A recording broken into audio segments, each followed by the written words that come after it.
Welcome to another night of high school football on the Central Illinois Sports Network. Tonight's broadcast will be Geared Up Broadcasting and BCHornetsports.com simulcasting together. Tonight's broadcast is brought to you by All About Dance and More, Country Financial Agent John Hibbert, B&N Trucking, Crush Yours on You, Brown County State Bank, Steve Farlow and Golden Harvest, Cass Communication, Adams County Fencing, Country Financial Agents Larry Grady and Jacob Giesler.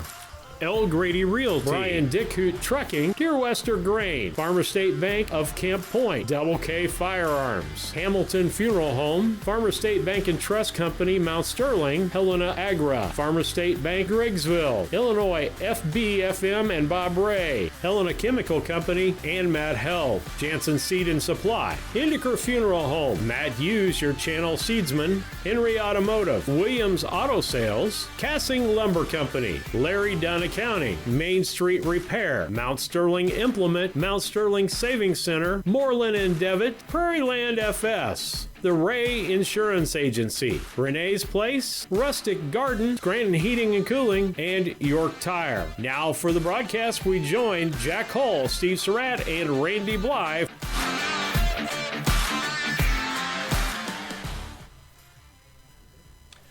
And good evening, everyone. It's high school football time and a great rivalry. The Brown County Hornets 1-1. They're a young team, but very upstart and looking for the great win tonight. They take on the Camp Point Central Panthers here at Panther Field. And what a beautiful night for football. You couldn't ask for a more beautiful night. You have reached the Scranton Heating and Cooling pregame show. Call the Comfort Man at Scranton Heating and Cooling in Mount Sterling.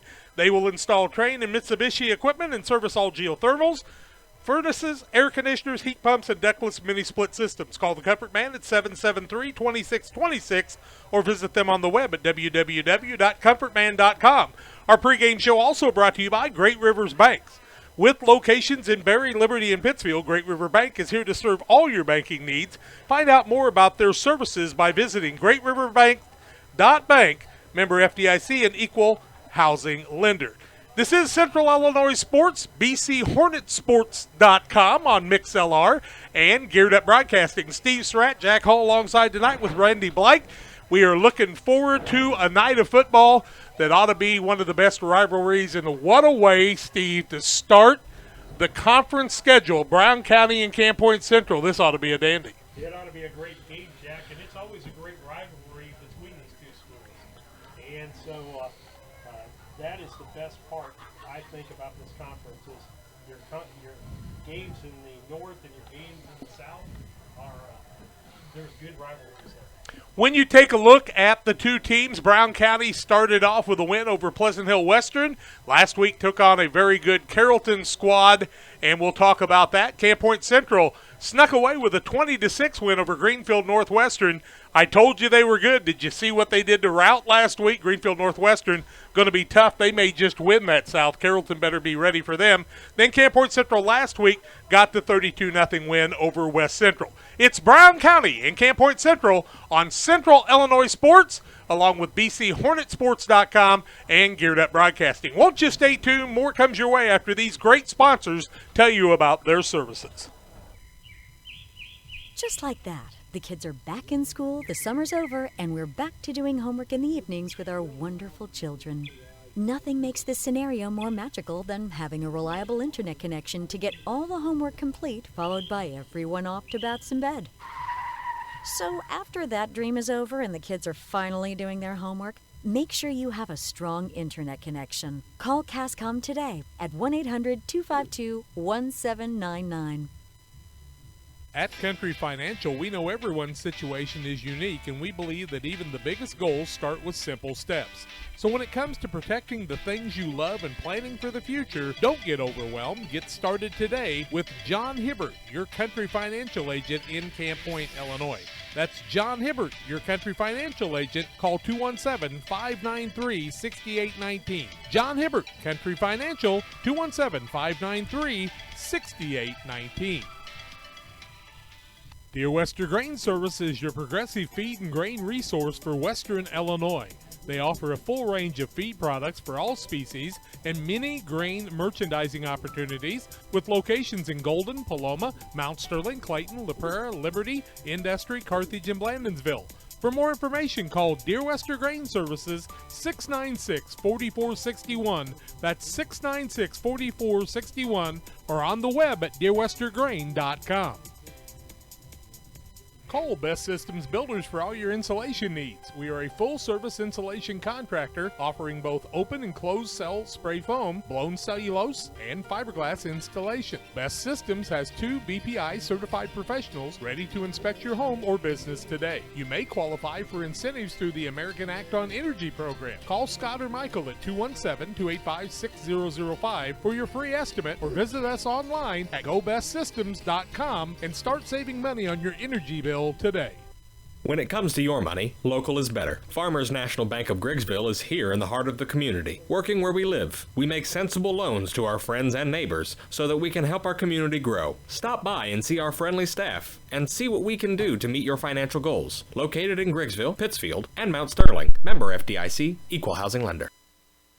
Brian Dickut Trekking, LLC has been in business since 1995. Brian Dickut Trekking offers hauling of liquid and dry fertilizer, grain, rock, feed, lime, with local and long-distance hauling. Brian Dickut Trekking is located at 1878 East 2100 Street, Camp Point. Call them at 217-257-8302. That's 257-8302. Long dumps, short dumps, hoppers, and tanks. When you need it hauled, trust the experts at Brian Dickut Trekking, LLC in Camp Point. They deliver. Hello. Welcome back on the broadcast tonight. Jack Hull, Steve Surratt, Randy Blake alongside. Let's take a look at games in the area. It's brought to you by Bowler's Universe, now open Monday through Friday, 11 a.m. to 11 p.m., Saturday, 10 a.m. to midnight. Have a great time. Open bowling on Fridays and Saturdays with Cosmic Bowling starting at 8 p.m. Daily food and drink specials, and it's really good. Eat those onion rings. They are delicious. Looking for a fundraising idea? We have many options. Call Hannah at 217-285-6913. Upcoming entertainment is Hurricane Creek on September 20th from 8 to midnight. That's at Bowler's Universe. Well, Beardstown tonight is away at Concord Triopia. They're playing that blue and, do they call that blue and black or blue and orange? Black and blue trophy, and last year Triopia knocked off Beardstown. Boy, that ought to be a good rivalry. Beardstown heavily favored, of course, in that game. Camp Point Central, of course, in Brown County tonight. And we also see that Jacksonville Route is at home against Minden Unity. That was a tough pick'em for me this week, Steve. I have to tell you, I almost went the direction of Unity, but then at the last minute I said, well, maybe I ought to try Route and see what happens. Watch me get burnt tonight on my pick'ems on that. When you look at the south end of things, and you got to see the best of the south last week in Carrollton, they're at Whitehall North Green tonight, and that's the Battle of Apple Creek. That ought to be a dandy. That's at 7:30 tonight. Greenfield Northwestern's at Calhoun tonight, as Calhoun Brussels takes them on in action. And the Pleasant Hill Western Wolves are at Winchester West Central for West Central's homecoming game. Pittsfield is at home against Maroa Forsyth. That also on Central Illinois Sports on YouTube. On Central Illinois Sports, you can watch and listen to that game. John and Charlie Hull with the broadcast. They should be on right now. And Steve, BCHornetsports.com, GearedUpBroadcasting.com on Central Illinois Sports. We just about got you covered. What do you think? We've got everything covered in the area. If you want to know what's going on in football, right now you want to be listening to one of the three. So that's what I'm doing. I think it's a great thing. We're trying to get a network started up so that we'll be you can go to that site.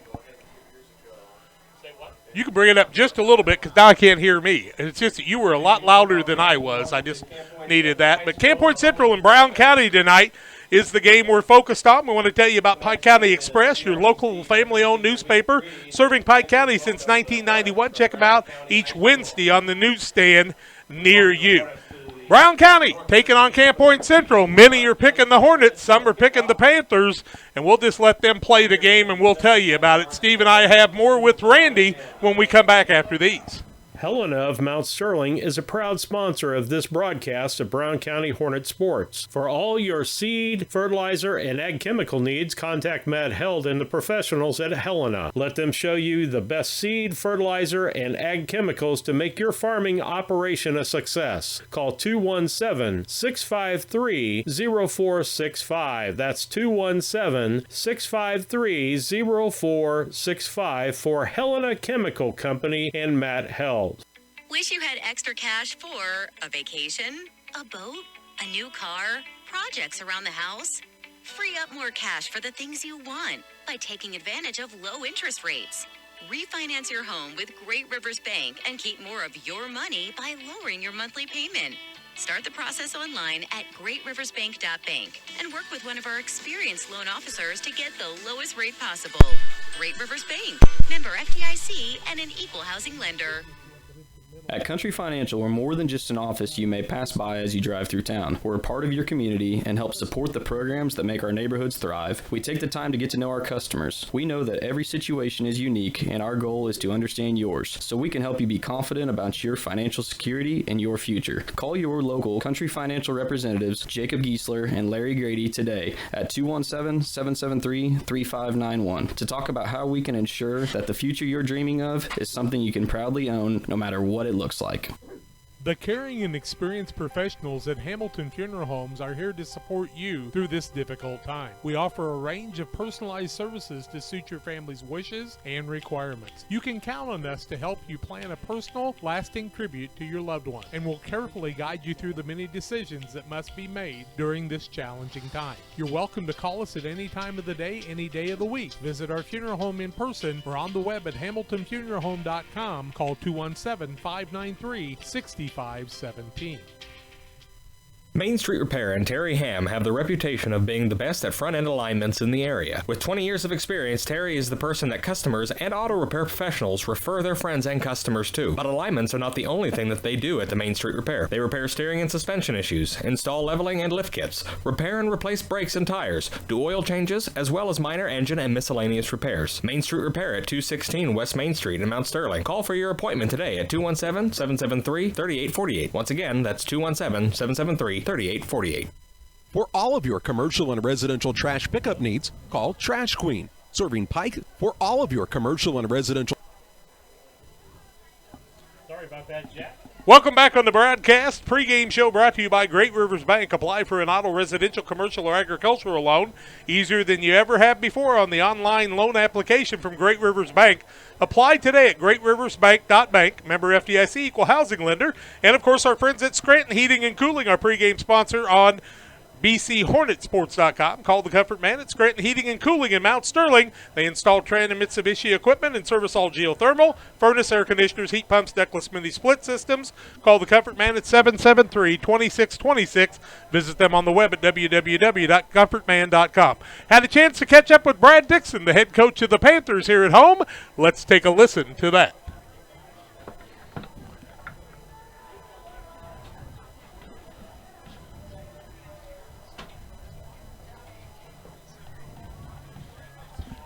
Plugged in.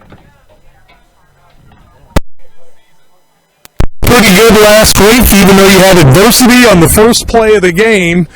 And whether you know it or your kids know it, as a Central grad, Brown County and Camp Point Central is a rivalry. Yeah, this is always a fun game. Coach Little does a phenomenal job. He's a great friend of ours. Coach Ebbing over there, Coach Fullerton, Coach Hoots. Whenever we're at clinics or, we do things in the off season, we always hang out with each other. So it's definitely a friendly rivalry. We'll spend a lot of time here in the pregame talking, and then it'll be a respectful game. Both sides hard hitting, but both teams will show each other respect, and it's just a fun night for the community. There's no doubt about that.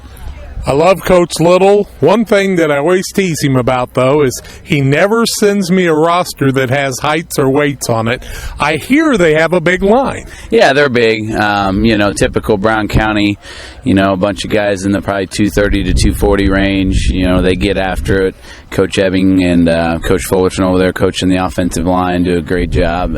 Same backfield they had last year, minus the quarterback. With both wings and the fullback, and then the young Fullerton, the sophomore coach's son, in there at quarterback. So, they're pretty dynamic on offense. And then you've got Hendricker, that's kind of the wild card. They've played him at wing. They've split him out. They've played him at tight end. And, he's a great athlete. So they pose some definite issues, and we're going to have to play well tonight. But we're excited about an opportunity to play a great team in Brown County on our home field. You get a chance to see the Carrollton film, and you see their first week film against Pleasant Hill, but the Carrollton film doesn't do you a whole lot of good. You don't have 100 Flowers that's 6'3", 6'4", going to throw the ball up that much. Yeah, really, both films are shotgun. Pleasant Hill being in shotgun, they ran it a little bit more out of two-back. So, but we've got, I think we started playing them again in 2012, so we've got 2012 through 2018 plus another time in the playoffs that we played them, so whatever that is, 7 or 8 films. And, the numbers change and the names change, but, the way we play each other is pretty similar, and they know what we want to do, and we know what they want to do. It's just a matter of execution like it is every week and taking care of the football. I got a little bit of a kick out of some of the people in the social media world, even though I'm not sure any of them know what they're talking about. Well, all they are is Ross Miller. Apparently they haven't watched all these kids like I have. Yeah, Brandon's obviously, it's been, he's been doing a phenomenal job in those first 2 weeks, but, I think people forget that Clayton's been blocking for him. Clayton Bowler had to play quarterback for a half last week, so he didn't get as many carries as normal. He's had a few runs called back. And then Jackson Mueller, I think, quietly got 170 or 160 yards, which is, good out of our fullback. We need to get our passing game going a little bit, tonight, obviously, to loosen things up. But, Brandon is a phenomenal athlete, and he's worked his butt off to be in this position, but we got other guys, and obviously they're going to, be ready to stop him, but it still comes down to execution.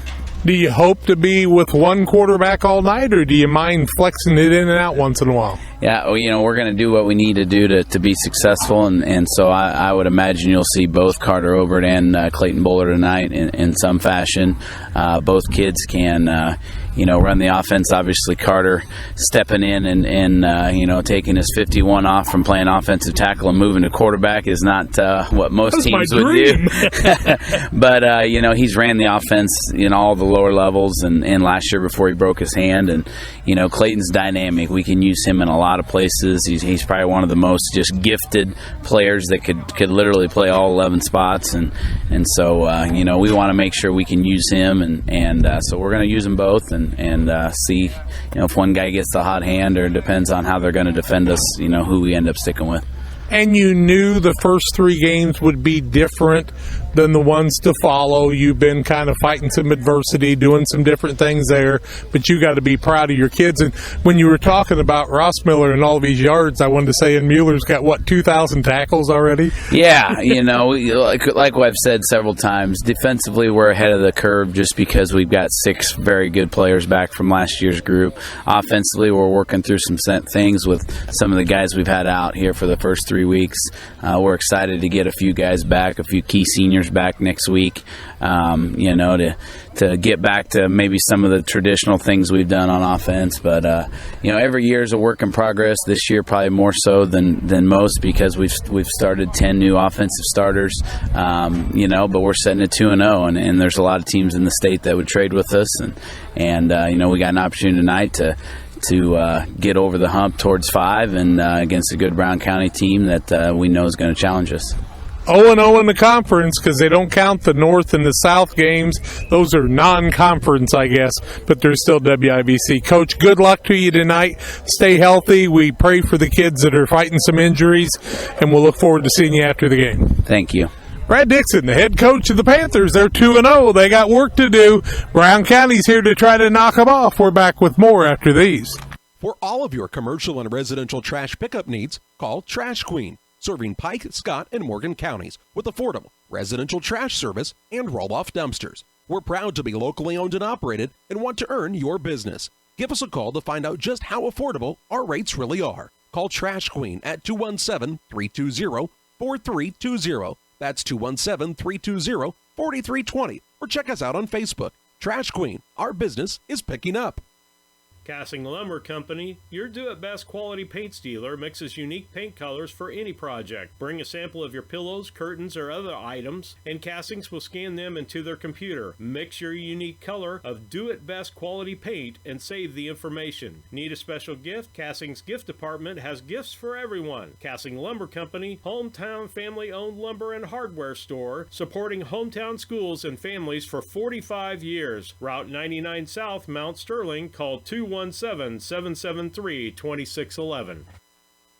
Helena Agra of Camp Point, Illinois is a proud sponsor of the broadcast of Camp Point Central football. For all your seed, fertilizer, and ag chemical needs, the experts at Helena Agra, Brian Obert, Dustin Roskamp, are the guys to call. Let them show you the best seed, fertilizer, and ag chemicals to make your farming operation a success. Call 217-593-7761. That's 217-593-7761 for Helena Agra. Helena Agra says, go Panthers! It's Sarah Hoots here with AADM Dance Studio in Mount Sterling, Illinois. The AADM mission is to instill a lifelong appreciation for the art of dance within a safe studio environment. We will provide professional dance and tumbling instruction that encourages students of all ages and skill levels to excel to their full potential. The new season registration begins August 7th from 5 to 7 at the studio. 210 Pittsfield Road, Mount Sterling. 217-473-3970 or visit us on Facebook at All About Dance and More.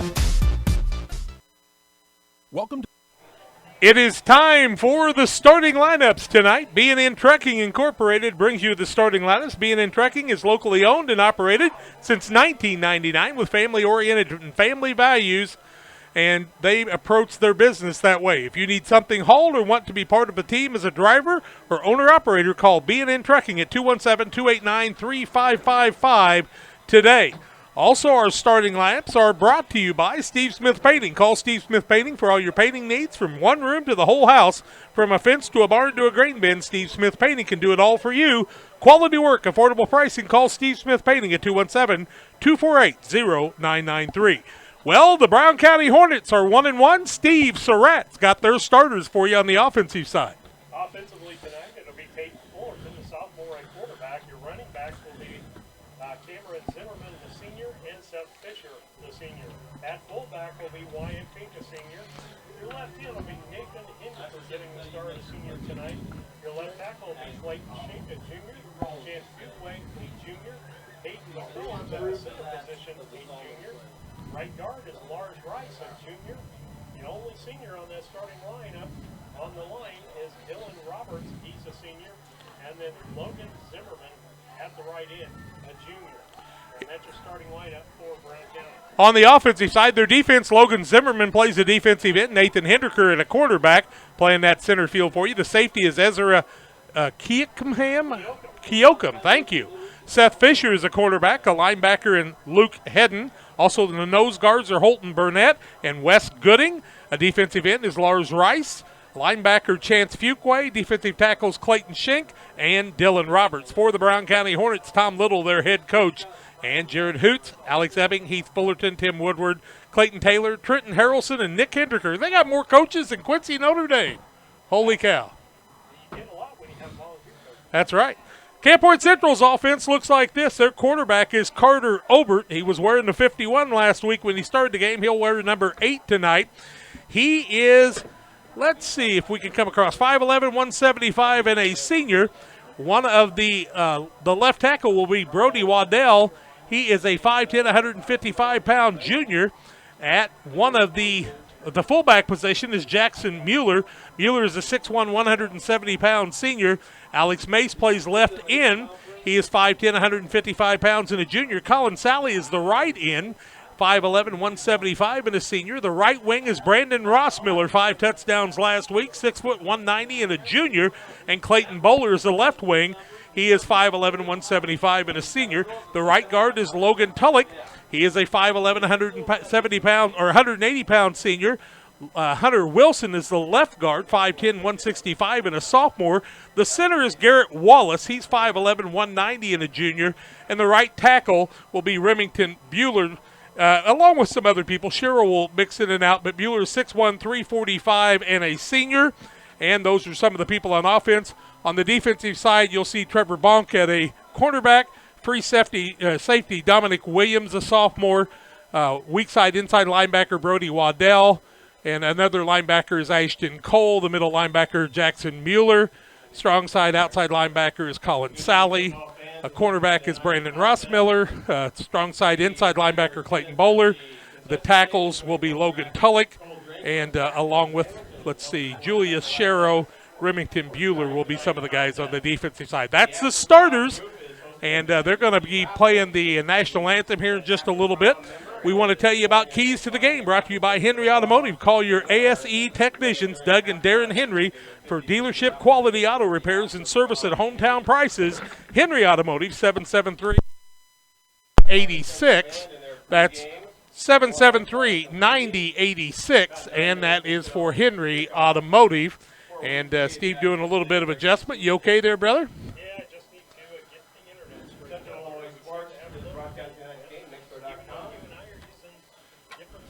the internet. Yep, I think on mine it seems to be okay at this point. Is that not true? Okay. Well, some of the keys to the game tonight as Steve's getting ready for this. Brown County's huge on the line. Camp Point Central is not. Brown County may play a few more guys both ways, but both will have quite a few people both ways this evening.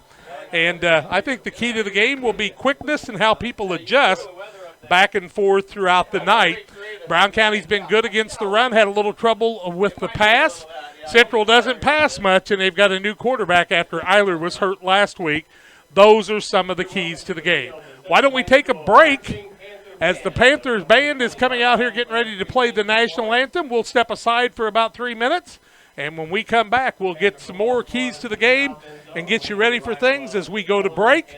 We tell you about one of our network sponsors, Real Net and Twine, located just north of Pittsfield, across from the airport. Real Net and Twine, 217-285-5013 for all your concrete lawn ornaments. Just look for the purple primate. Let's take a break. We're back after the these. City of Pittsfield, a great place to call home or a great place to visit as a home away from home. Visit the beautiful downtown area with the Pike County Courthouse and many businesses and restaurants to enjoy. Then check out the Pittsfield City Lake, a great place for boating, fishing, and camping. And new to the lake this year, a disc golf course. Learn more about all that the City of Pittsfield has to offer by visiting their website, pittsfieldil.org. The City of Pittsfield and Mayor John Hayden wish the Sockies good luck this season.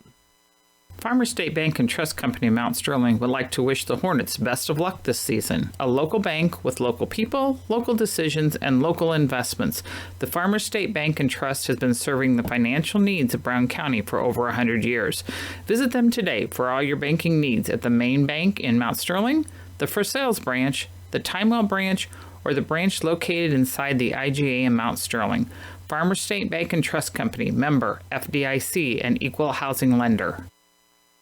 In farming, there are many important decisions that must be made in order to get the most profitability out of your investment. No decision is more important than selecting the best seed for your fields. Jansen Seed and Service in Golden is the place to go for all your channel seed needs. Doug Jansen has over 30 years experience as an independent seed dealer. Giving him the knowledge to select the right seed for your field, contact Jansen Seed and Services today, 217-696-4658 or 430-2865.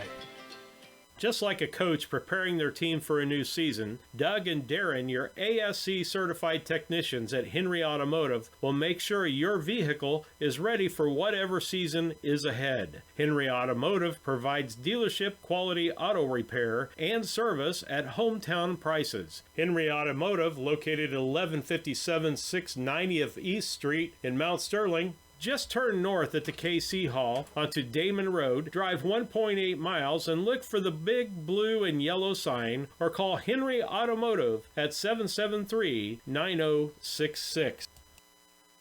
Dear Western Grain Service is your progressive feed and grain resource for Western Illinois. They offer a full range of feed products for... Well, we thank Dear Western Grain. We'll hear more for them during the night. But, Steve, you didn't have a chance to work on some of the keys to the game because you were a little busy. Randy, where's your headset? We hide it from you? I don't have it. Oh, guess what? Steve's got yours on. So, we're going to get rid of Steve. He doesn't have a headset now. Now he does. but I'm going to try, and Bob's going to kick me out of the way if I get in his way. Thank you, Bob. But we're trying to get everything worked together here at our dual broadcast on Central Illinois Sports. Steve, what do you think some of the keys to the game are? Well, for Brown County, it's cutting back on errors and penalties. That's the big thing they have all year long, is that they need to cut back on the errors that they have and what they are doing. So that's the biggest thing that they have. Are you talking turnovers or just not running plays the way they're designed? I'm talking about penalties. Penalties is the biggest thing there, Jack. Okay. And we'll see if I'm turning up the right thing there. That sounds much better. Well, I wonder if they could hear me before if I had the wrong headset on. I don't know.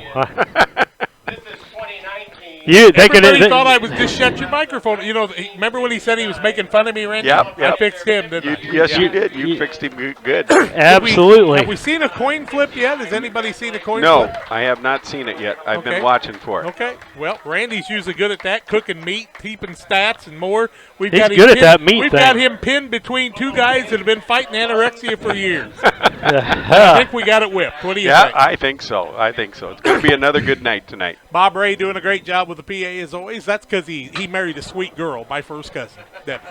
And I'll tell you what, he's got taste in families he married into. The only thing is he's a little smaller than everybody else in the family when it comes to width. He's a little bit width challenged on the light side. Good crowd on hand tonight. Looks like the Brown County folks have taken up their position in the south end zone. Well, I was going to go back to Bob Ray. You can tell how smart he is. He hired a Triopia girl to work in his office. I'll tell you what, that is smart because you got some rich farmers over there in Triopia. Maybe she can get some of them to come over and do some things with you, right?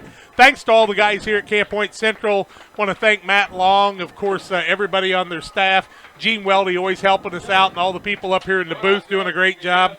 And if you're listening tonight, we hope you'll send us a text at 217-473-5151, or maybe you can send us a chat on one of our broadcasts on gearedupbroadcasting.com and bchornetsports.com on MixLR. And, of course, don't forget about Central Illinois Sports on YouTube.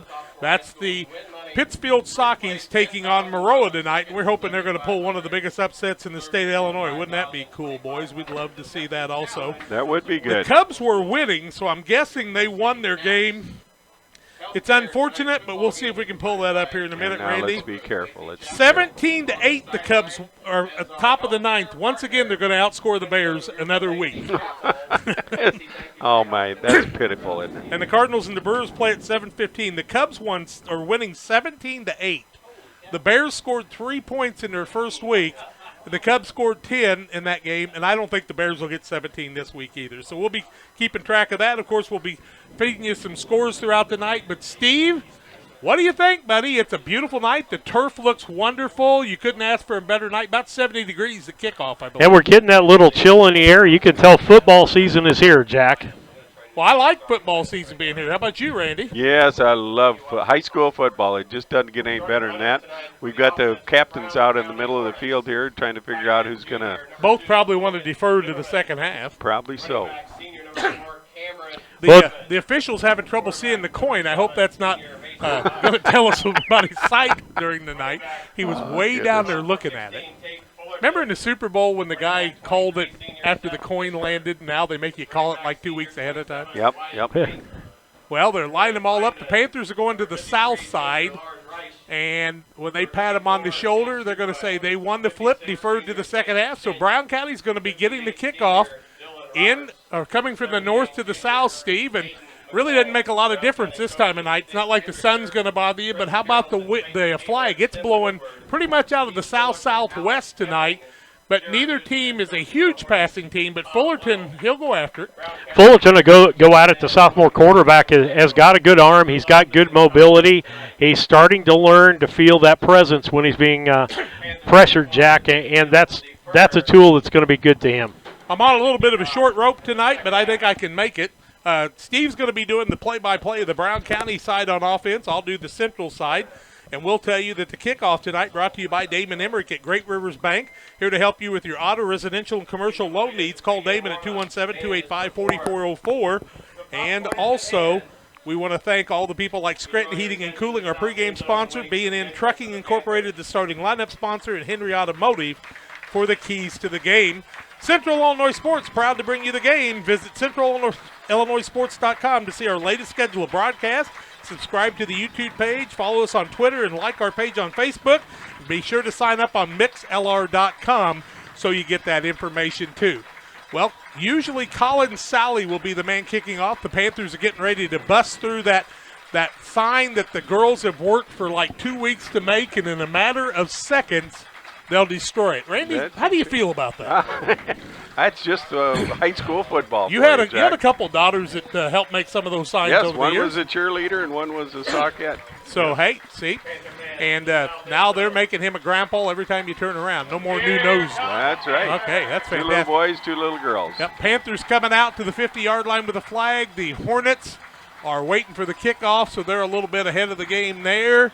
And the Hornets have got a small group up front, I noticed, Steve, looking for the hands game, because the Panthers sometimes will fake the onside kick and even sometimes kick it. Now, last week at West Central, they tried an onside kick on the 40, and it ended up on the 37.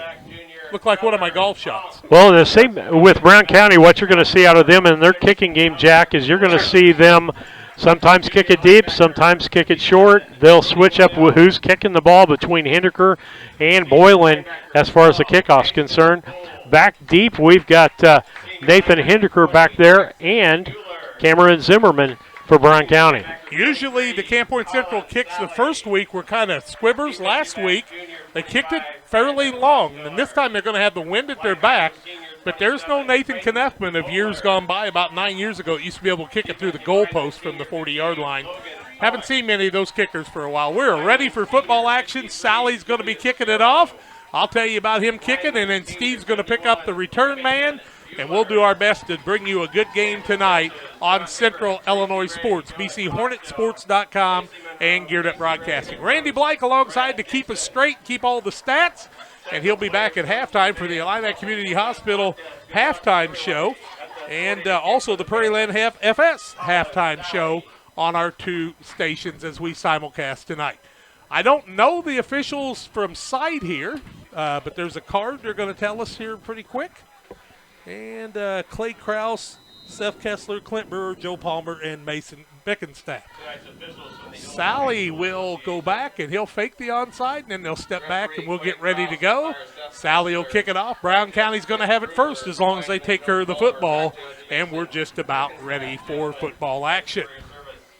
Sally with the kickoff. It's a squib across the middle. And Mason Buss is going to be one of the first people to it. He'll just cover up the football, Jack, and Brown County will take over 1st and 10 from their own 26-yard line. 1st and 10 from the 26, just 1 second off the clock. You know what I like about this clock, though, Randy? I don't have to bend way over to see it.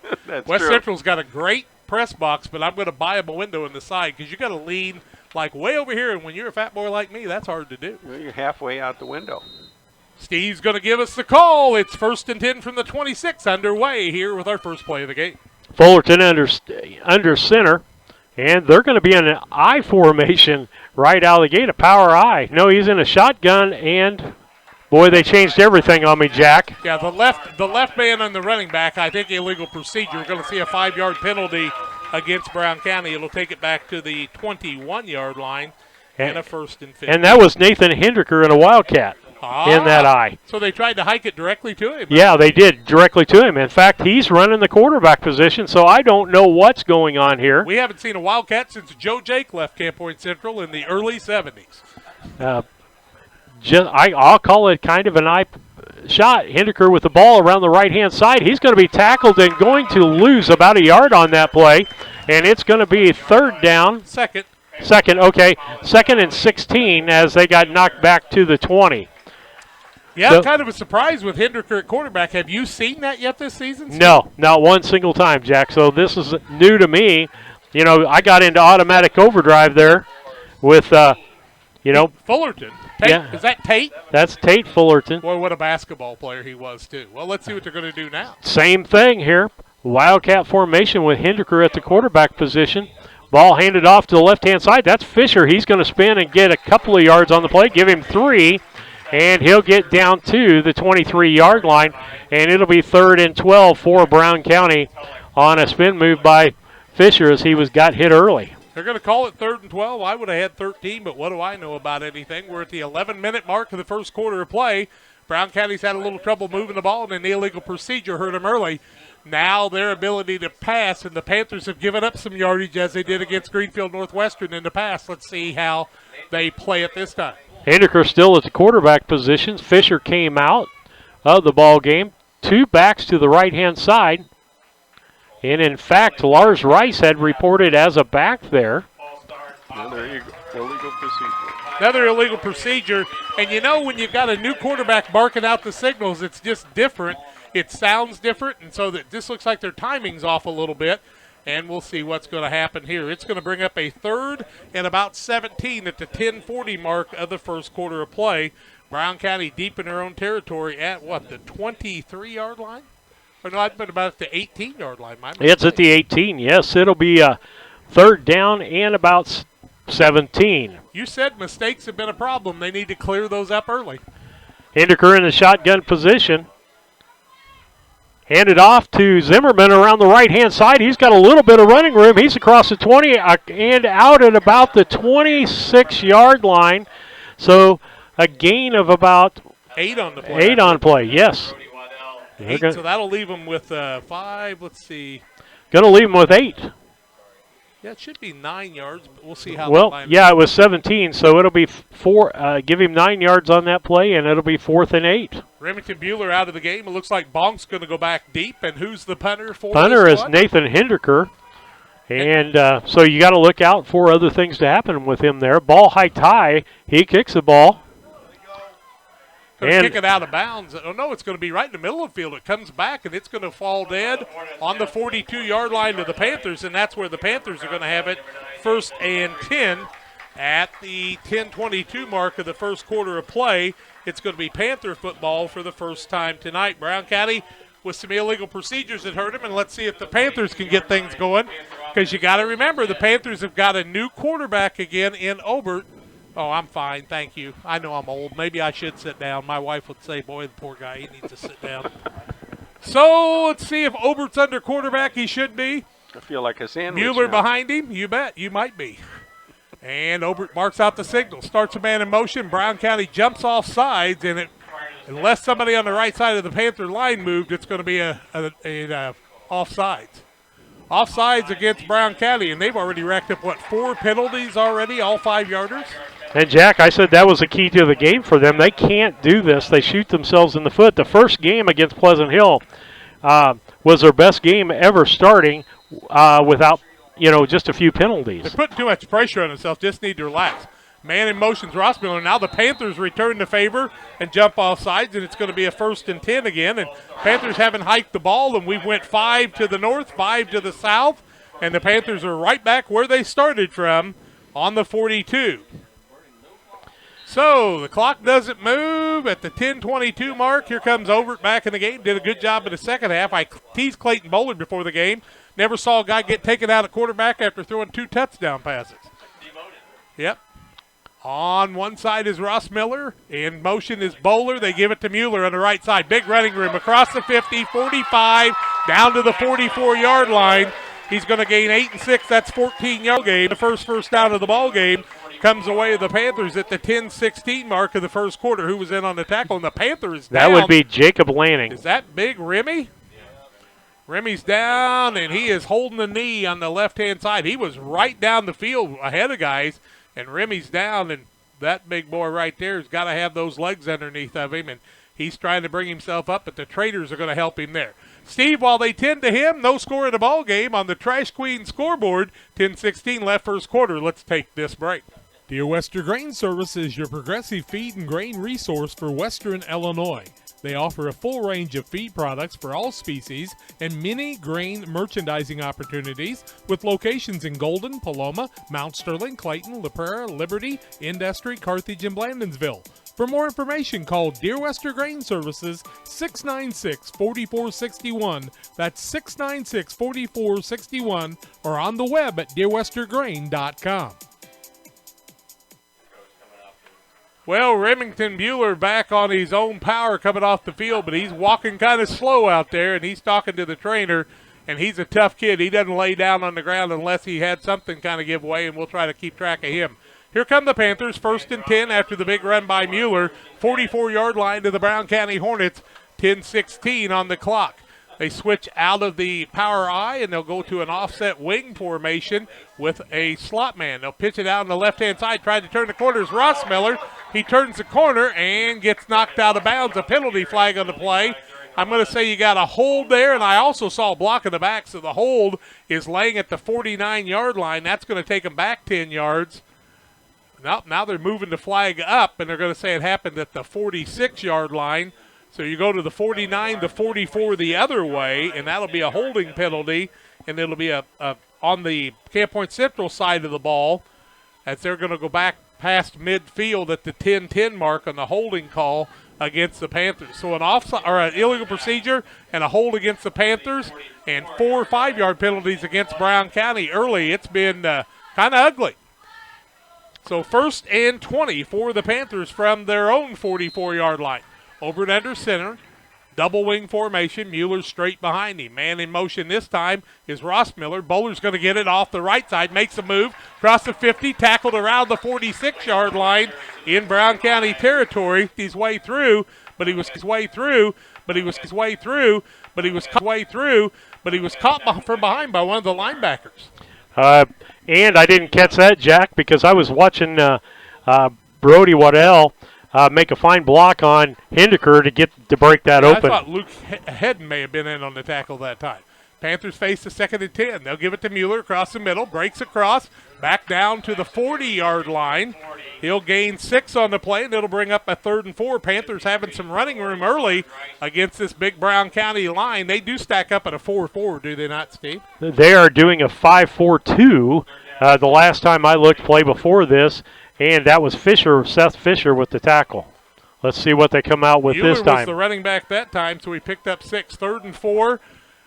5-4-2. That's kind of a wishbone formation this time. Back to pass is Obert, looking for a pass, can't get away, and he's going to be sacked way back on the 47-yard line. He's going to lose 7 yards on the play, and it's going to bring up a 4th and 11. And Obert almost looked like he was going to run the ball, but just couldn't find an opening. That play really took a lot of time to set up. And at the 8:49 mark, it's going to kill the clock. No, they're going to start the clock again. The Panthers are in punt formation. Obert comes off, and Bowler's back for the punt, and I don't see anybody back deep. Now somebody's going to back up for Brown County. It'll be Hindeker and Fisher back there for Brown County. Good height. Now Bowler looking to pass, can't find anything, beats a couple people, throws a duck down the field, got a man open, and it's Ross Miller with the catch right on the 35-yard line. He picks up 12, and he needed 11, and that's going to be a 1st and 10 unless there's a flag on the field. The Panthers have picked up their 2nd first down. Bowler didn't have a good grip on it, but Ross Miller went up and got it between 2 defenders, and the Panthers with another 1st down all the way down to the 34.5, call it the 35-yard line. Nice. No, that's inside. That's on the 20. That's no, on. It is the 34, is it not? 1st and 10. Now we've got a 30. timeout on the field. No, that is a 25, Jack. Ball is 1st and 10 on 25. 5, so give him some more yards give there. Him 10 more yards on the play. So he picked up 22 yards in? Yeah, 22 yards on the pass play. Bowler had 2 touchdown passes to Ross Miller last week, and he found him again. Double wing formation. Panthers with a 1st and 10 from the 25 of Brown County. Bowler in motion, give it to Mueller, gets a block outside. He's going to carry the ball all the way down to about the 15-yard line. They're going to spot it close to the 17, I do believe. Chance Fuquay and Wes Gooding in on that tackle. Gain 8, give him a 2nd down and 2 for the Panthers. Call it 3. Give him 7 yards on the play. They spot the ball on the 17-yard line, 2nd and 3, 7:50 and counting, no score in the ball game on the Trash Queen scoreboard. You also have the Cass Communications scoreboard. We'll get that right for you, too. Man in motion. Give the ball to Mueller. He's stacked up. No gain, no loss on the play there as he'll get back to the line of scrimmage. Tackle by Dylan Roberts on that play. That's going to 58. That was a good tackle. That's going to bring up a 3rd and 3, and the Panthers in 4-down territory. 3rd and 3 at the 7:25 mark of the first quarter of play. Who was that ball carrier on that, Jack? That was Mueller. Mueller. Obert gets the sign. Usually the quarterback runs all the way over to Coach Ray. Obert must have better hearing. He just goes about 3 yards over there. Or maybe no sign language. Double wing formation. Obert to quarterback, trying to get comfortable here. In motion, Rossmiller, second man through, gets it across the middle. Nice job on a tackle by Lars Rice. Brown County Hornets. He's going to get the ball to the 15. He needed 3, got 2, and it's going to bring a 4th down and 1 for the Panthers. Rice in on the tackle again, and you said we'd hear his name a lot. Rice, Fisher, and Burnett, all 3 was your gang there on that tackle, but yeah. And a lot of times that's how they'll set, and a lot of times that's how they'll set, and a lot of times that's how they'll set, and a lot of times that's how they'll set, and a lot of times that's how they'll set, and a lot of times that's how they'll get somebody to jump off sides. Rossmiller resets. He looks back to the coach for this play. They need a yard, and it might be a tough one. They give it to Mueller. He's bounced around. He's stacked up, Jack. And he got maybe back to the line of scrimmage. Ball came loose. Let's see where the forward progress is going to be. Not enough for a first down, and Brown County's defense has held, and it'll be Brown County football deep in their own territory on the 15-yard line. And that time I think the Panthers kind of thought that it would be easy, and Brown County proved to them it was not going to be easy. Brown County was stacked up in the middle. One of the first people there was Chance Fuquay. They're going to measure. It was closer than I thought, I guess. I think he's about 6 inches short. Good eyes. I'll tell you what, that's the Brown County broadcaster talking. I think he's got it. No, I'm just teasing. You can't. That was through my bifocals, though, so I might have been off a little bit. That's why I'm sitting between these two Tigers guys. took a 7-0 lead on Triopia right off the bat. And it was not enough for the first down, right? It was 3 inches short. What did you? About 6 inches. Oh, you think it was 6 inches? Yeah, from here. It looked like 3 from here, so double that. 7 minutes left first quarter. Beardstown with a 7-0 lead on Triopia. They're playing the black and blue game there. 6:25 left in the first quarter. Brown County with it for the second time tonight on offense. No score in the ball game on the Cast Communication Trash Queen scoreboard. Randy Blake along with Steve Surratt here, and Brown County's got the ball, and that means Steve Surratt's going to sing in your ears and try to get Brown County down the field. Let's see what they go to this time and see who the quarterback is.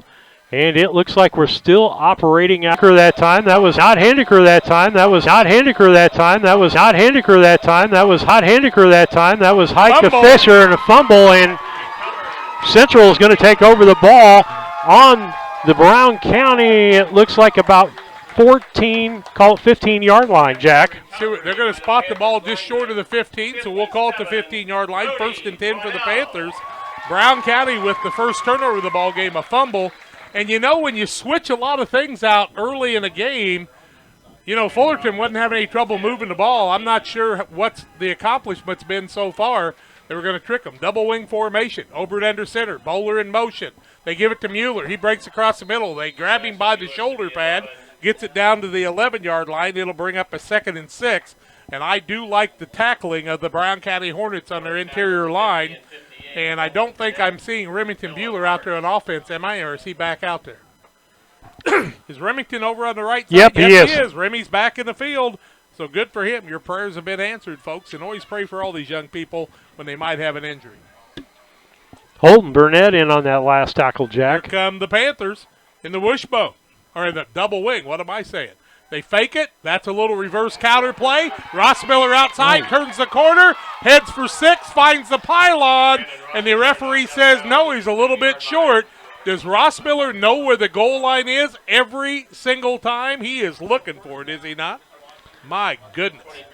About the 3-yard line, Jack, and Lars Rice got him turned around but couldn't bring him down. And 8-yard gain on the play, down to the 3. It'll be 1st and goal from the 3 at the 5:36 mark. And Rossmiller on the counter play caught Brown County leaning the other direction. And you got to be careful about that.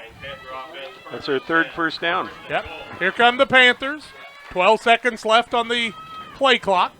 Obert starts Moeller in motion. They give the ball inside, and Mueller takes it into the end zone for the touchdown. 3-yard run by Jackson Mueller. And the Panthers go up 6-0 at the 5:34 mark of the first quarter of play. After the fumble by Brown County, that was the heartbreaker that time, and you got to take care of the football. First quarter, 5:34. 3-yard run, Mueller. And the Panthers, who have had tons of trouble with the 2-point conversion, now go back to the old days, and they got a bunch of people lined up on the offside. They're going to hike the ball and try a little power run across the middle. fighting for the end zone, and it appears he's in. Who was in there? Clayton Bowler carried the ball in for the 2-point conversion. Timeout on the field, we'll take it to 5:34 left first quarter. Panthers lead at 8-0 over the Hornets back after these. Farmers possible. Their experience possible. Their experience possible. Their experience possible. Their experience possible. Their experience possible. Their experience possible. York Tire understands that there is never a good time for a flat tire on the farm or on your commercial vehicle. That's why York's eases your pain with 24-hour farm and road assistance. They can come to you with their on-site service truck and get your equipment rolling again. York Tire offers tires for just about anything that has wheels and can service vehicles large or small. York Tire, 501 East Main Street, Mount Sterling, right behind the FS Fast Stop. Call 217-773-3947. When you're way out on the farm right in the middle of harvest, there's nobody watching. No audience, no crowd. The only bright lights beam from a combine. They're not pointing at you. All that's here is a field. It may not look like a place of glory, but there's still a winner. There's still a score. For many farmers who planted Golden Harvest seed this year, victory is about to set in. Contact Golden Harvest Seed Advisor Steve Farlow now for the seed to make every acre count. Golden Harvest and Steve Farlow are proud to help sponsor Central Panther football. Okay, it was 4 plays, and it took all of about 25 seconds. The Panthers on a 3-yard run by Mueller score the touchdown. Bowler runs it in after, and they're up 8-0.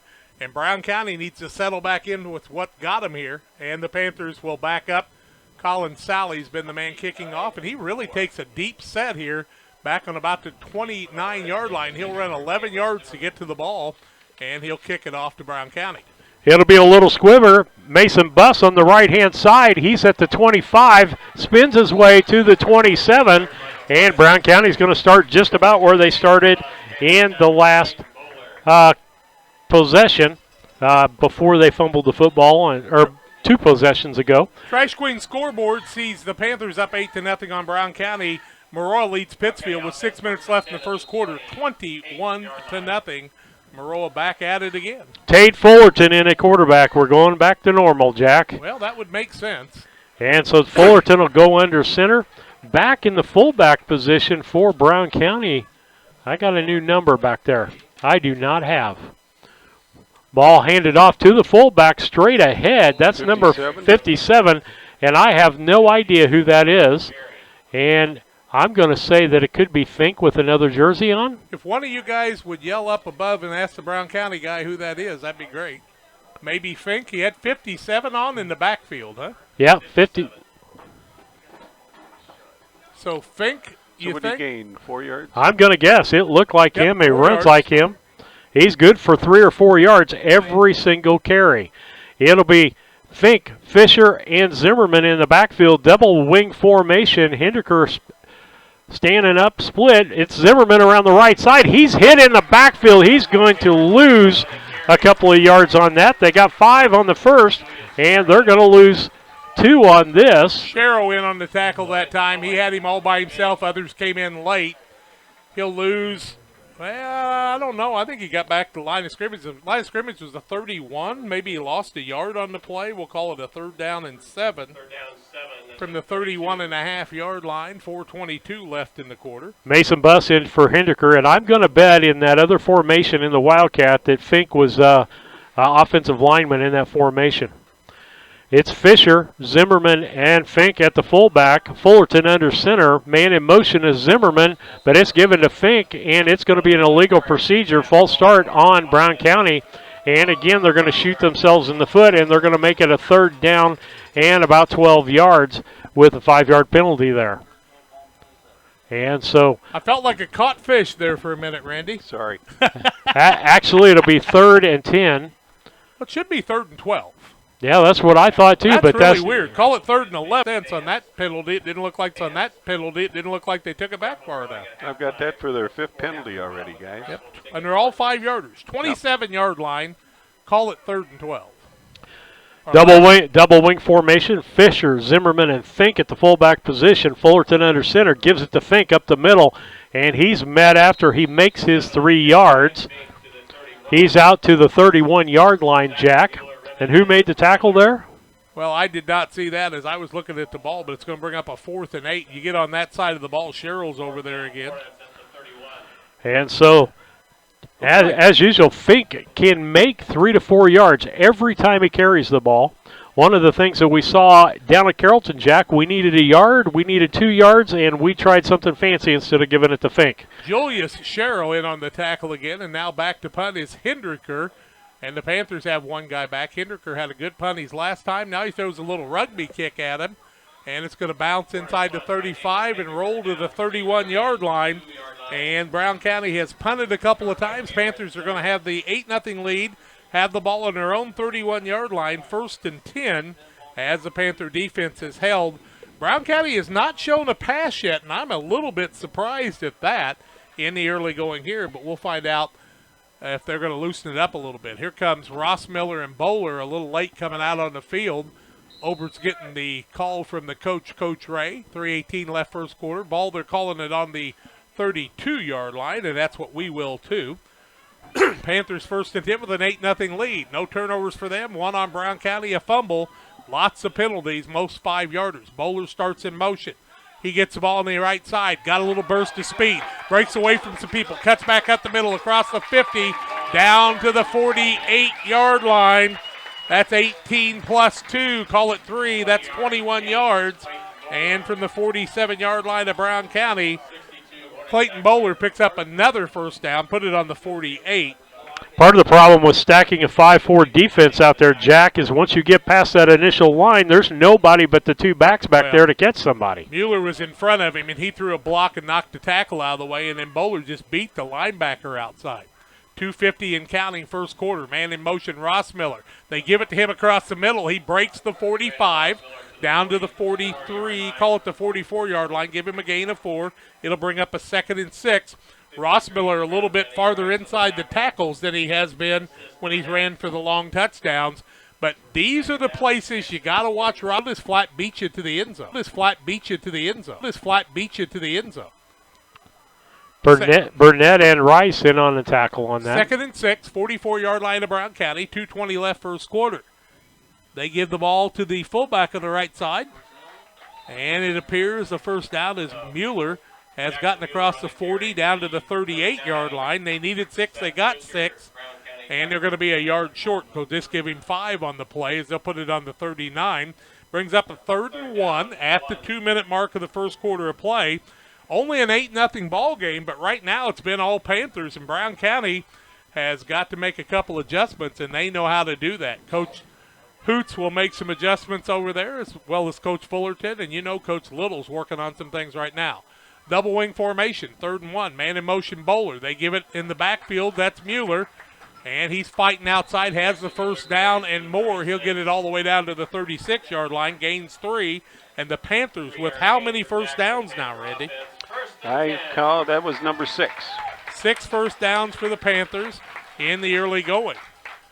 1:35 left in the quarter. And a 1st and 10 for the Panthers. Clock ticking down, 8-0 on the Cass Communications Trash Queen scoreboard. The Panthers with the touchdown by Mueller from 3 yards out. Then a 3-yard run for Bowler for the 2-point conversion. And they're in Brown County territory, 1st and 10, 36 yards from pay dirt. Over to quarterback, double tight end set, double wing formation. They give the ball outside. That's Ross Miller trying to beat the guy in the corner. A little straight arm, beats the man, runs by him, and what did I tell you? Ross Miller, 36 yards for the touchdown, and that junior gets outside, and speed kills as Ross Miller goes outside for the touchdown at the 1:02 mark of the first quarter of play. And Ross Miller's something special, guys. He went 36 on that one. Great run. Outran one of the faster guys on Brown County there in Fisher with the straight arm and got around him, Jack. Great run by him on that play. And it looks like they'll set up, and they're possibly going to kick this. No, they're setting up. Well, they haven't kicked it. They're just setting up in that offset formation. Now they'll hike it to one of the short guys. No, they're going to try to hike it across the middle, and Brown County breaks across and knocks the ball down. You can run all the way to the other end. It won't make any difference. It's not college ball, and the point after is no good. Timeout on the field. Panthers lead at 14-10 4-0. And we'll have a kickoff when we come back. The Camp Point Central Panthers lead Brown County 14-0. Back with more after this. Delivery is a practice almost unheard of in the 21st century. But consistent with Moreland and Devitt Pharmacy's friendly small-town feel, they offer same-day medication delivery on all orders. Moreland and Devitt Pharmacies, family-owned with local employees with locations in Rushville, Virginia, Beardstown, and the Mount Sterling location, located inside the IGA. For refills, visit mndpharmacy.com or call 217-773-2020. The team at Pike County Real Estate specializes in residential homes, commercial properties, tillable, and hunting land in west central Illinois and northeastern Missouri. We treat our clients with the utmost respect and do our very best to connect buyers and sellers together to best suit the needs of our customers. See our current properties at www.pikecorealestate.com or call us at 217-285-5800 for Pike County Real Estate. Panthers go 68 yards in 6 plays, and it takes them about a minute and 48 seconds, capped off by the Ross Miller 36-yard run. The point after no good, and the Panthers lead 14-0 on the Cascom Trash Queen scoreboard. Minden Unity with 15.2 seconds left first quarter leads Route 8-0. Pittsfield was getting handled by Maroa 21-0 with 6 minutes left in the first quarter, and Triopia trailed Beardstown 8-0 with about 7 minutes left in the first quarter. Sally will kick off, and Brown County needs to settle in and get some things figured out here. They're not out of this game by any means. Hindeker and Zimmerman deep. Mason Buss and Chance Fuquay, the mid-men. That's who's been handling the ball. I thought maybe Central would go for the juggler there with the onside kick. Let's see what they're going to do. They're going to pooch it across the middle again. It's going to be Zimmerman. He finally picks it up at the 15. He's going to 20, the 25, and he's going to get out to the 29-yard line, and Brown County will take over 1st and 10 at the 29-yard line. And, Jack, this is a big series for them. 56 seconds left here in the first quarter, and Central leading 14-0 on the Cass Communication scoreboard here in the football game. But Brown County has to cut that lead in half before halftime. Yeah, it's first quarter action, though. Lots of time to get some things going. Real Net and Quine located north of Pittsfield for all your lawn ornaments right across from the airport, 285-5013. Real Net and Twine. And don't forget about Pike County Express. Pick up their paper on Wednesdays for more information. McCombs brings the Brown County lineup. Fullerton under center. Single wing formation given to the Zimmerman, and he's got a breakthrough. He's going to get a first down for Brown County. 45-50, 45-40, 35-30, down to the 20, 10, 5, touchdown Brown County on the play. No flags on the field. The thing about Zimmerman that time is he met a couple people head on. Panthers didn't wrap up, and he went all the way, and that's 72 yards on a touchdown by Zimmerman. Nice touchdown run, nice blocking there by Brown County. And so Brown County on the board. Cass Communication scoreboard says Central 14 and now Brown County 6. Brown County will go for 2 as Fullerton went out and got the play. It'll be Zimmerman, Fisher, and Fink in the backfield. And I'd give it to Mr. Fink. He's had pretty good luck up the middle thus far. Somebody check on Brad Dixon, make sure he's okay. He didn't like those long runs. Double wing formation. Fullerton's looking to the right side of the end zone. Got a man open, and he catches the ball. And that was actually Logan Zimmerman on the catch there in the end zone for the 2-point conversion. So now it is Central 14, Brown County 8 on the Cass Communication scoreboard. We'll be back after these messages. The Mount Sterling Savings Center, a customer-owned savings bank offering online banking from your computer or mobile phone, allowing you access to your account on your schedule. The Mount Sterling Savings County Athletics. Brown County Athletics. Mount Sterling Savings Center, conveniently located at 201 West Main, the intersections of routes 24 and 99, is a branch of the Beardstown Savings located at 301 South Main. Member FDIC, an equal housing lender.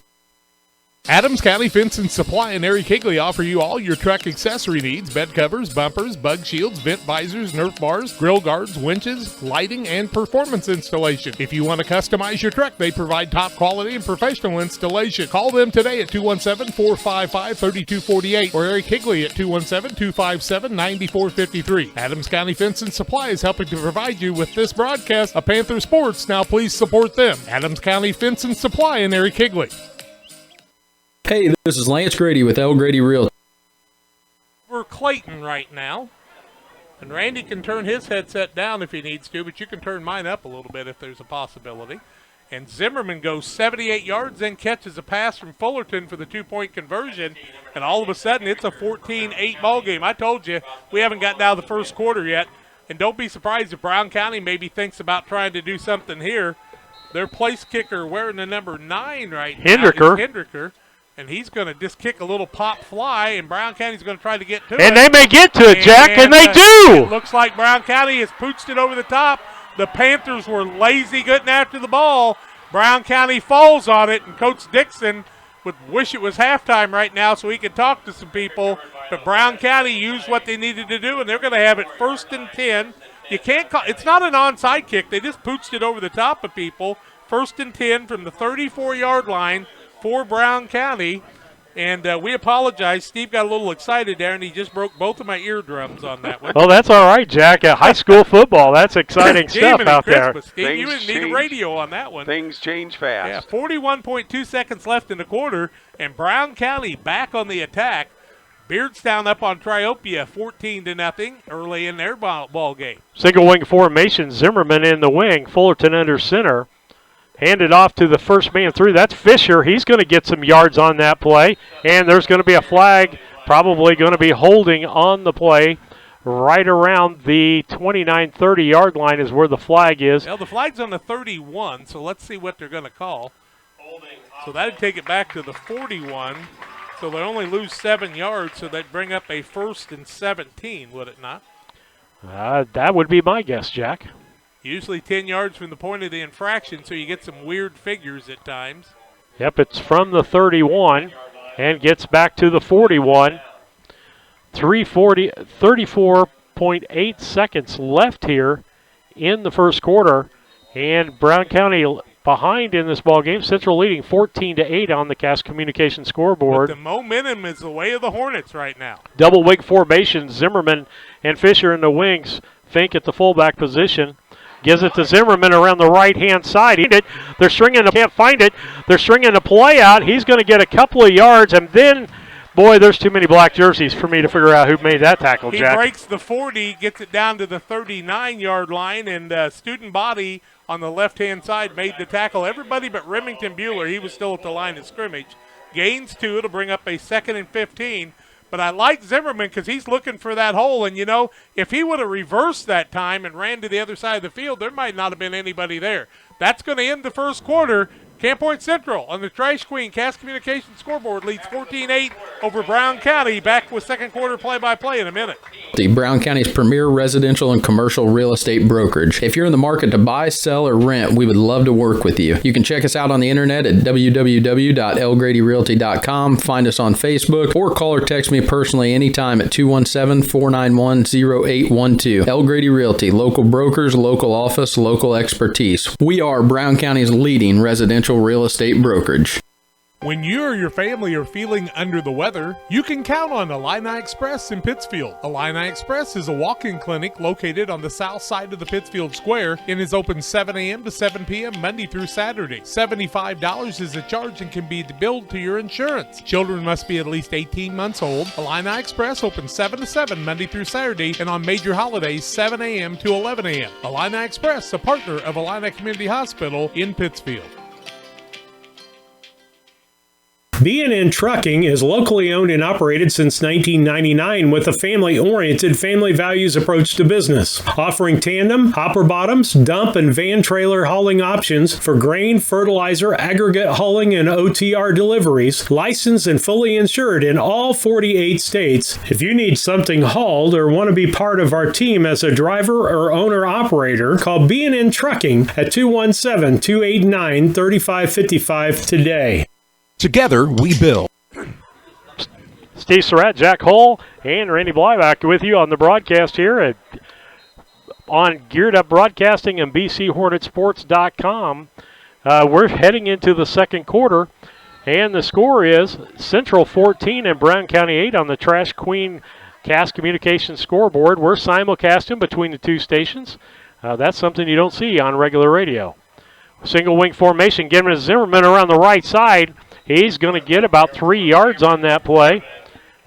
We'll see where they end up marking it, but I'm going to say 3 yards. It's going to be third down and 12. Third and 12 with 11:45 left here in the second quarter of action. He's up to 92 yards already on 5 carries.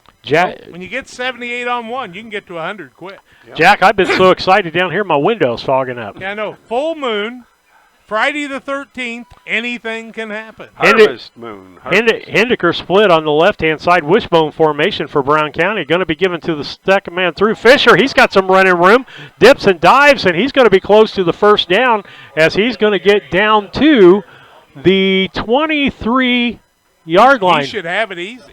23-yard line. Nope, they're marking that just short. Just short.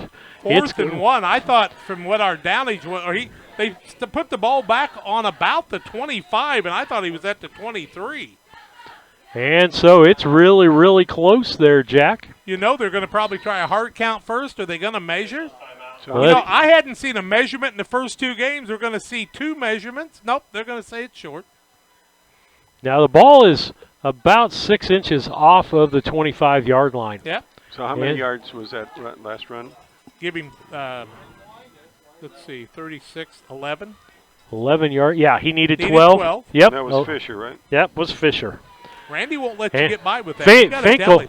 Fink will, I'm going to bet, carry the ball. Single wing formation. Zimmerman in the zinc. Fulton under the center. And it's given to Fink right up the middle, and he's got enough for the first down. He's going to get his normal 3 yards on that play. Well, just a couple that time, but plenty to make. First and 10. 3 and a first and 10 for Brown County, and people tried to tackle him high, and that's not going to work with that young man. What do you think his dimensions are? I am not sure. I'm saying he's probably 210. So Coach Little doesn't tell you how big they are, how tall they are either. No, we don't care how big they are. We care how they play, Jack. You're going to have to go out and measure him one of these days.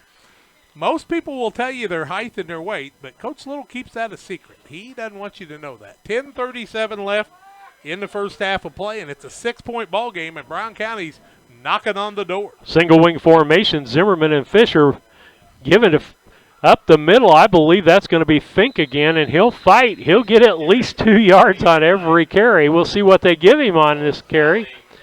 And we're going to say Fink gets 2 yards. It'll be 2nd and 8 for Brown County. Where's the ball? The 21-yard line?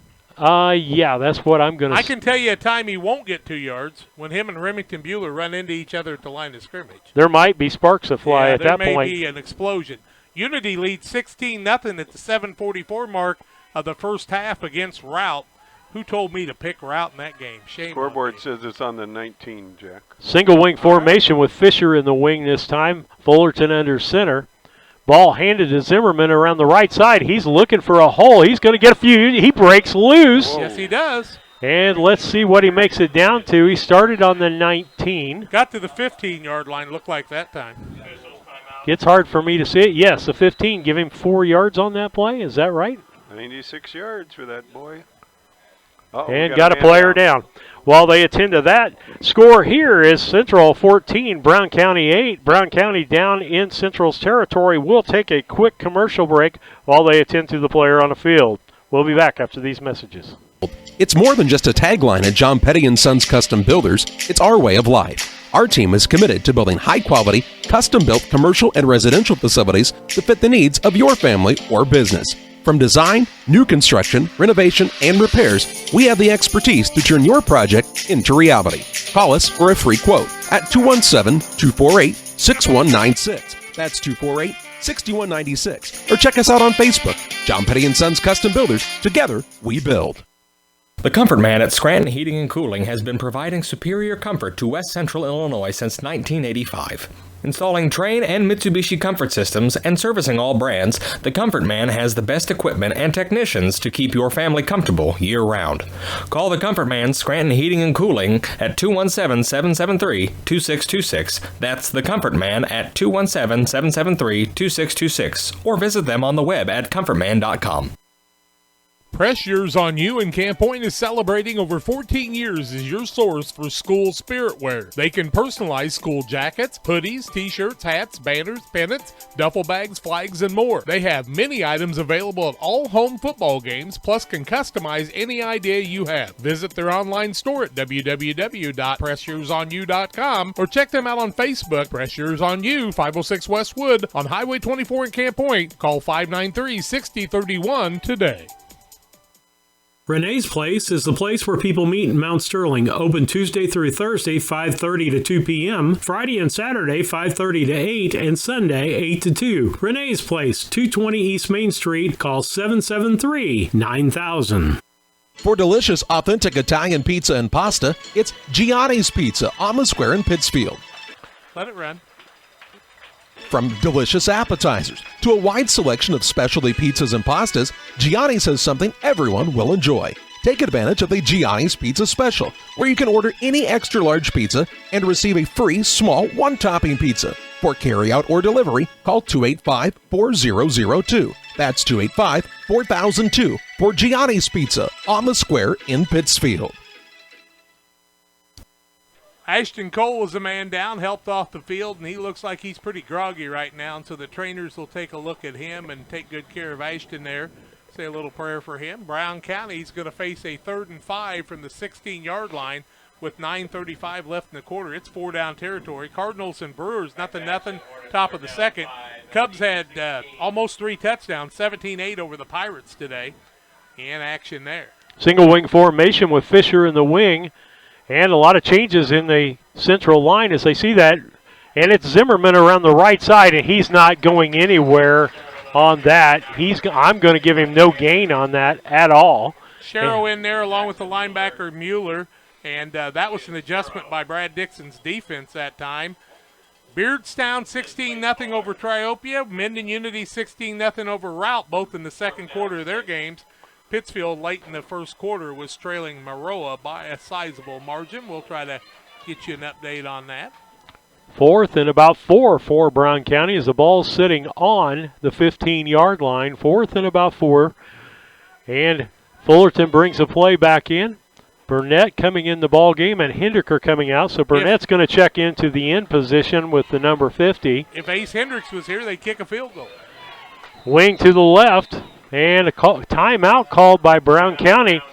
Cass Communication and Trash Queen scoreboard shows Central 14 and Brown County 8. We'll be back after these messages. The Ray Insurance Agency is an independent insurance agency in Mount Sterling. We offer competitively priced insurance products that fit the needs of you and your family. We specialize in personal, commercial, and agribusiness insurance products. So call me, Brad Cassing, today at 217-773-3851 for a free quote and risk assessment. We are located at 128 West Main Street in Mount Sterling. Our phone number is 217-773-3851. Few things compare to Camp Point Central's fans' dedication. Steve Surratt, Jack Hull, and Randy Bly back with you on the broadcast. Blake. We've got Blake. Okay. I was gonna get the Bly. That's construction in Quincy. Okay. 8:44 left here in the second quarter. Randy Bly. Steve, don't worry about it. Steve Surratt. Well, I get called that all the time. Jack whatchamacallit. Yeah. Hey, Brown County needs 4, and they're knocking on the. Well, it says they need 6 there, so I got to look across and find. It's 4. It looks like 4 yards to me across the way. 4th and 4 for Triopia. See, you did it too. I had Jacksonville a little bit ago. Steve just went back to high school on us. It's Brown County here now. Single wing formation. Zimmerman in the wing on the left-hand side. Fink. And the man in motion, Zimmerman, he's going around the right-hand side. He's going to get the first down and about a yard more. And so we're going to give him 5 yards on the play. We're going to get him down to about the 14-yard line on that with 8:36 left on the Cass Communication Trash Queen scoreboard. Central leading 14-8, and Brown County trying to get on the board to bring this game. They're inside the 10 because the sticks are down. Okay. I was off then. I showed that as the fourth first down, and Mr. Zimmerman let's spot got the ball here, boys. It is first and goal from the. Yep, it is first and goal from the. Yep, it is first and goal from the. Yep, it is first and goal from the. Yep, it is first and goal from the 10. Double wing formation. Fisher and Zimmerman both in the wing, and it's given up the middle to Fink, and there's just a pile when he carries the ball. And look at him move forward. Yep, he fell forward that time and gained about 3 more yards on the play. Looks like they're going to mark it, Jack, at the 5-yard line. So he's going to gain 5 on the play. Gain of 5 on the play, and so it'll be second and goal from the 5-yard line. 7:50 left here on the Cass Communication Trash Queen scoreboard. You know what they call these, don't you? This is a slobber knocker. A slobber knocker. This is one of these slobber knocker games. They're slobber knocking out there on the field. Brown County's going to call the timeout. We'll take it too. 7:39 left in the half. 14-8. Panthers with the lead. Brown County 5 yards from tying it up. Back after this. To the Panthers. The same can be said about Channel and the farmers they serve. You see, unlike other seed companies, they don't have salesmen. With Channel, you get the advantage of a dedicated Channel seedsman, a trusted year-round advisor who can provide the right recommendations for your fields. It's their hands-on approach that truly sets them apart. Customized service, expert advice, elite seed management products. Find your Channel seedsman at channel.com or contact local district sales manager Matt Hughes at 217-242-8852.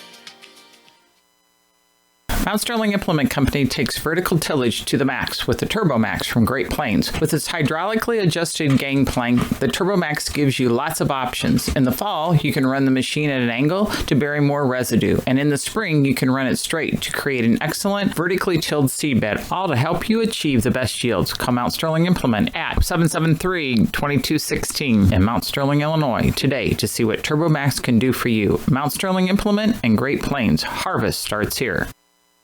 For nearly 7:39 left in the half. Brown County needs 5 to tie this one up. They're down by 6, and they could take the lead with a 2-point conversion. Going to the wishbone formation, Fullerton under center. Ball given to the second man through. That's Fisher. He tries to cut up the middle, and he's not going to get any yards. And in the process, Central trying to strip the football there, and the young man got his arms around it and kept it there. I'll guarantee you stay up that long, and you're going to have trouble. Mueller and Bowler both in on the play. Back to the 5? Yes, back to the 5. Third down, goal to goal from the 5. 7:15 left in the first half. 28-0 Moreau over Pittsfield on the Trash Queen Cass Communications scoreboard. And Rochester and Jacksonville tied at 7 with 7 minutes left in the first quarter at Jacksonville. That's unusual. Rochester usually got 50 by now. Double wing formation. Fink in the fullback position.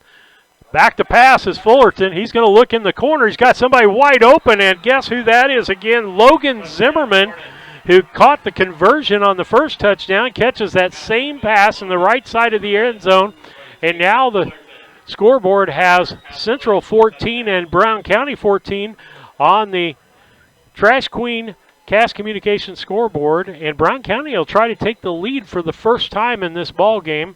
Let's see, are they going to kick the football or are they running the football? I would think they'd go for 2, but maybe not. But Zimmerman's doing the Ross Miller impersonation tonight.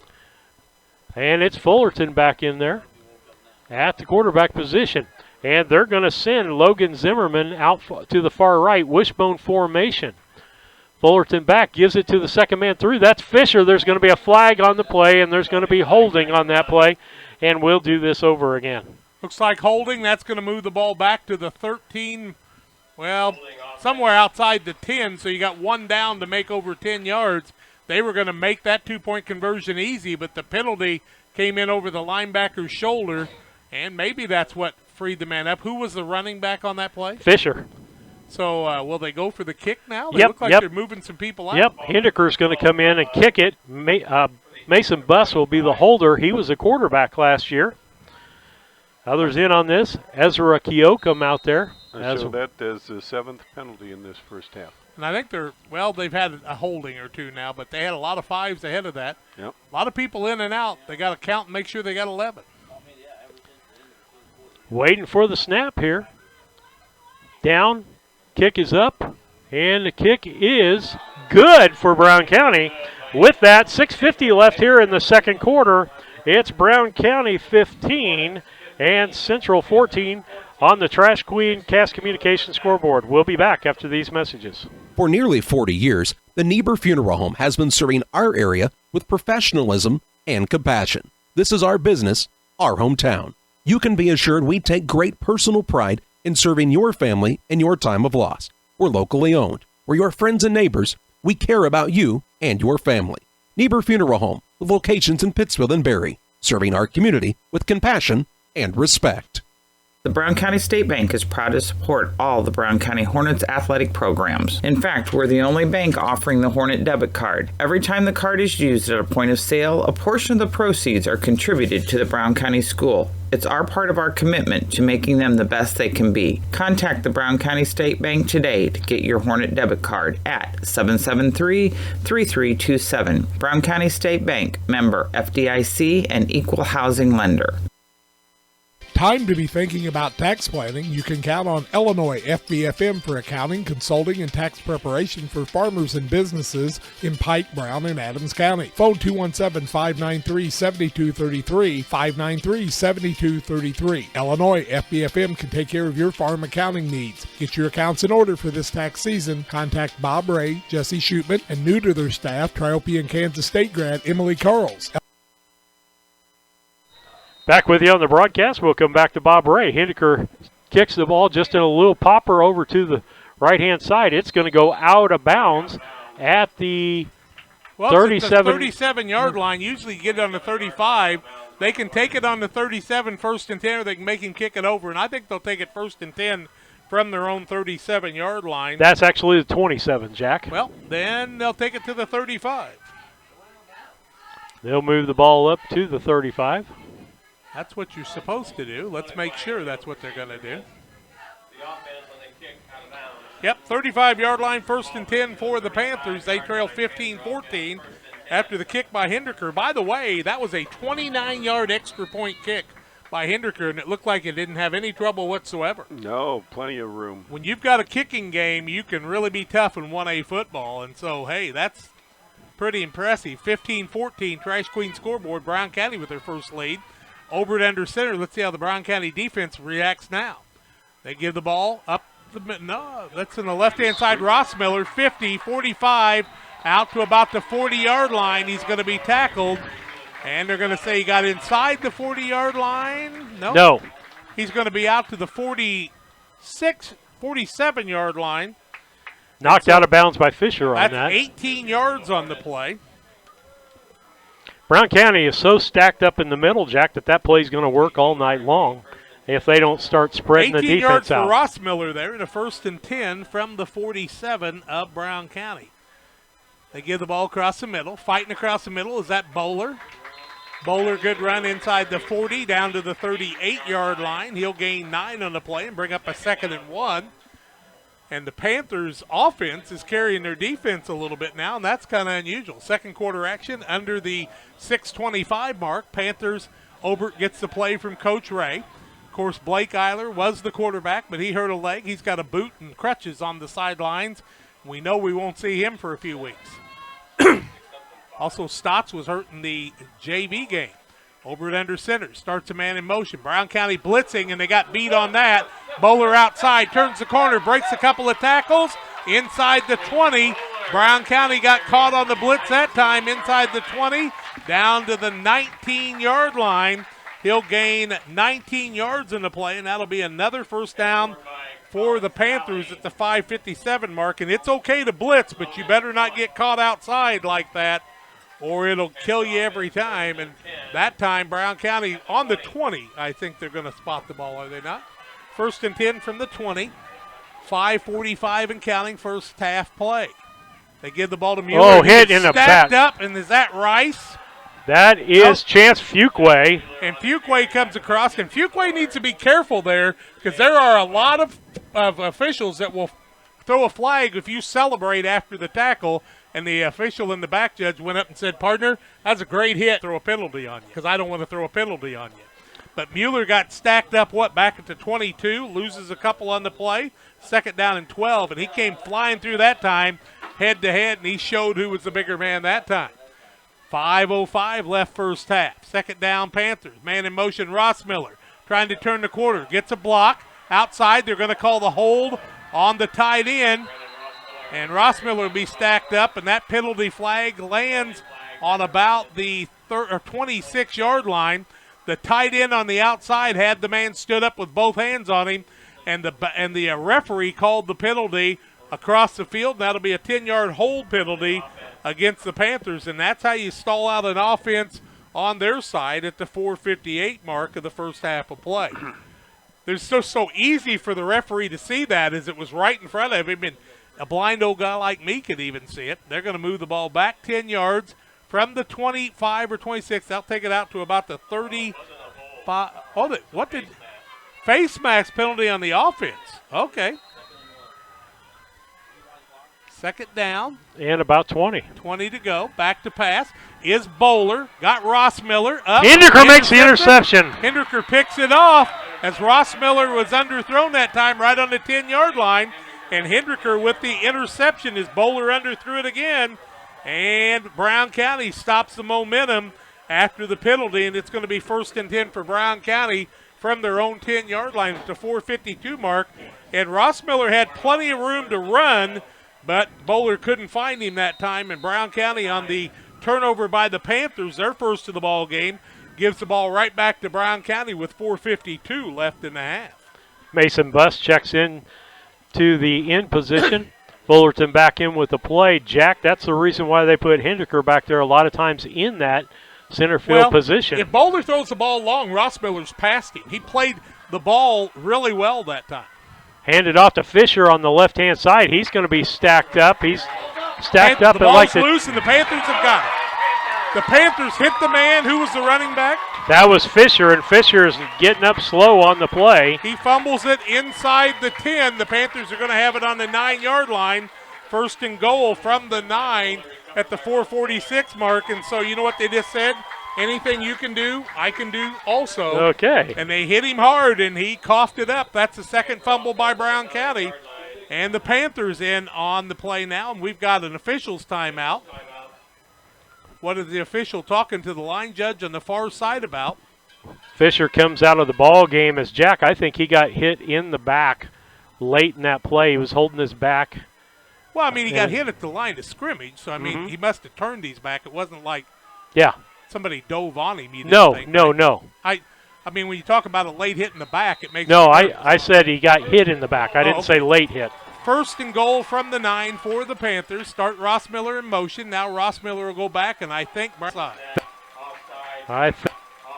I think Holton Burnett was the man that jumped for Brown County on the right-hand side of the line. Brown County's offside. Yep. Yeah, that's what I said. Brown County offside.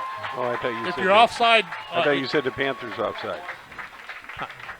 No, it'll be down about to the 5-yard line, half the distance to the goal. So it'll be 1st and goal for the Panthers with 4:46 left in the half. When Rossmiller starts like that, it's pretty easy to jump off sides. Double wing formation, over to quarterback. They got to take care of the ball. Try to give the ball to Mueller. Mueller inside, stacked up. He'll not get much of anything on the play. Gets her down to the 2, they say. So 2nd and goal from the 2. Hard for me to see here. I'm going to buy some Windex.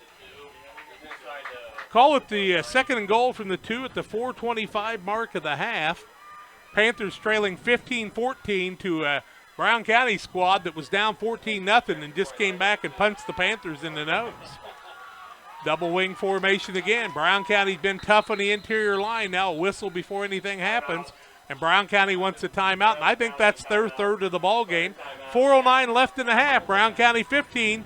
The Panthers of Camp Point Central 14 back after this. Time to be thinking about tax planning. You can count on Illinois FBFM for accounting, consulting, and tax preparation for farmers and businesses in Pike, Brown, and Adams County. Phone 217-59. When it comes to handling your taxes, ever feel a bit taxed? If so, why not give yourself some well-deserved tax relief and visit Larry Dunn Accounting. Larry and his staff have been helping clients with tax return preparation, bookkeeping, payroll, sales tax, and business consultation since 1980. Put their experience to work for you today. After almost 5 decades in business, their number one priority remains building long-term relationships. Larry Dunn Accounting, 443 East Main Street in Mount Sterling, or call 217-773-3400. Abney Home Improvement is. Well, the Panthers are going to have the ball second and goal from the 2. 4:09 left in the half. Brown County with a 15-14 lead as Brown County kicked that 29-yard extra point kick by Hinderker, and that's the difference in the ball game right now. Zimmerman's been the big difference. Now the Panthers on a 2nd and 2 in the double wing formation. Start a man in motion, tried the play to Mueller, and he's going to walk into the end zone for the touchdown. And that's going to be Jackson Mueller for the touchdown at the 4:06 mark. And the Panthers have taken the lead back 20-15 with 4:06 left in the half. Mueller with the 2-yard run for the touchdown.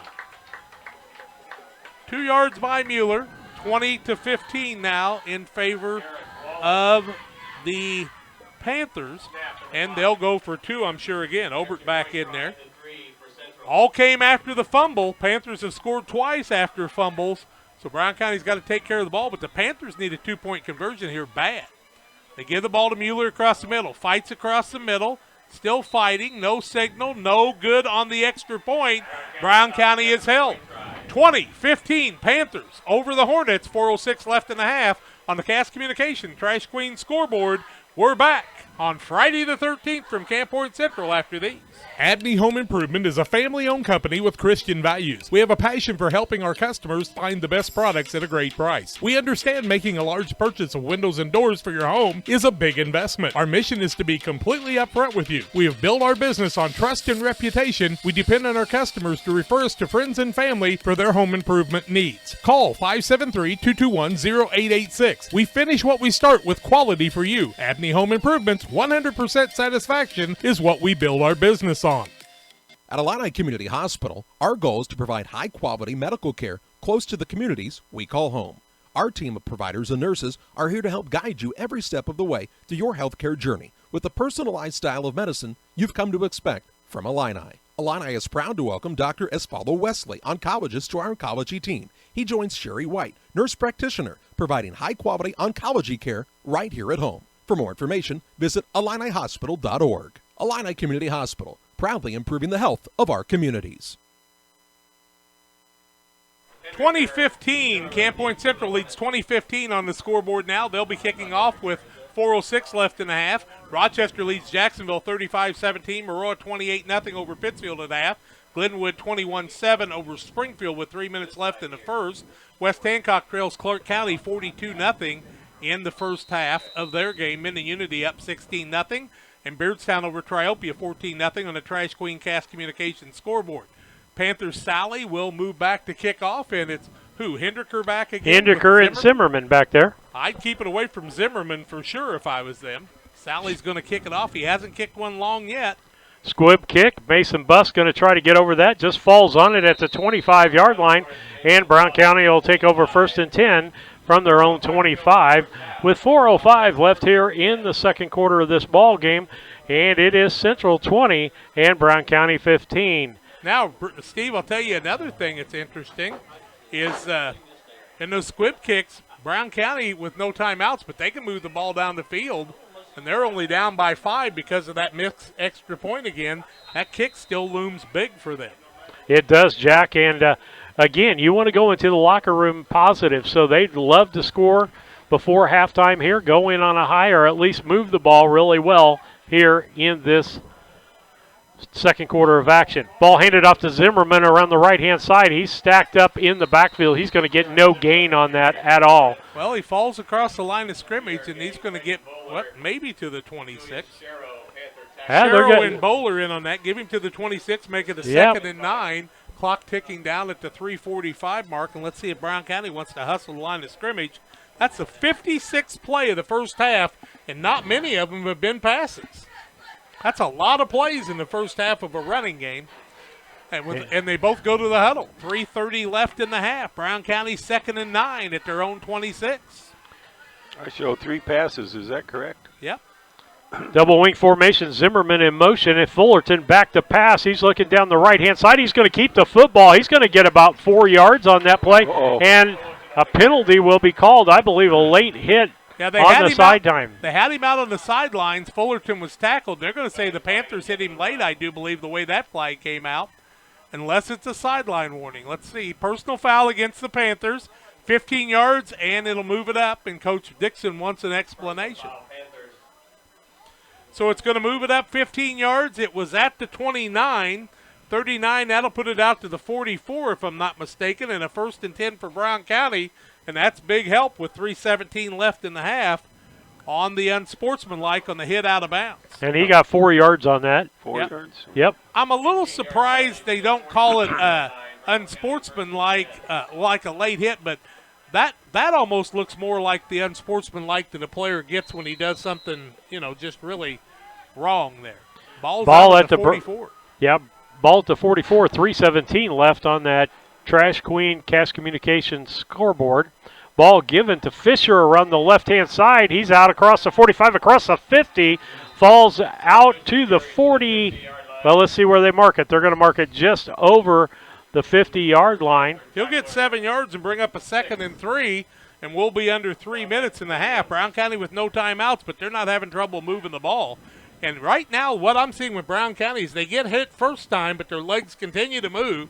And Pittsfield. How about Camp Point Central needs to wrap them up? We're all going back to our old schools. I'll be back at Camp Point Central where I started. That's what I need to do. Single wing formation given to Zimmerman around the right side. He's going to get a 1st down and a little bit more as he falls forward. He's going to get 5 yards on that play as they mark it across the 45 down to the 44-yard line.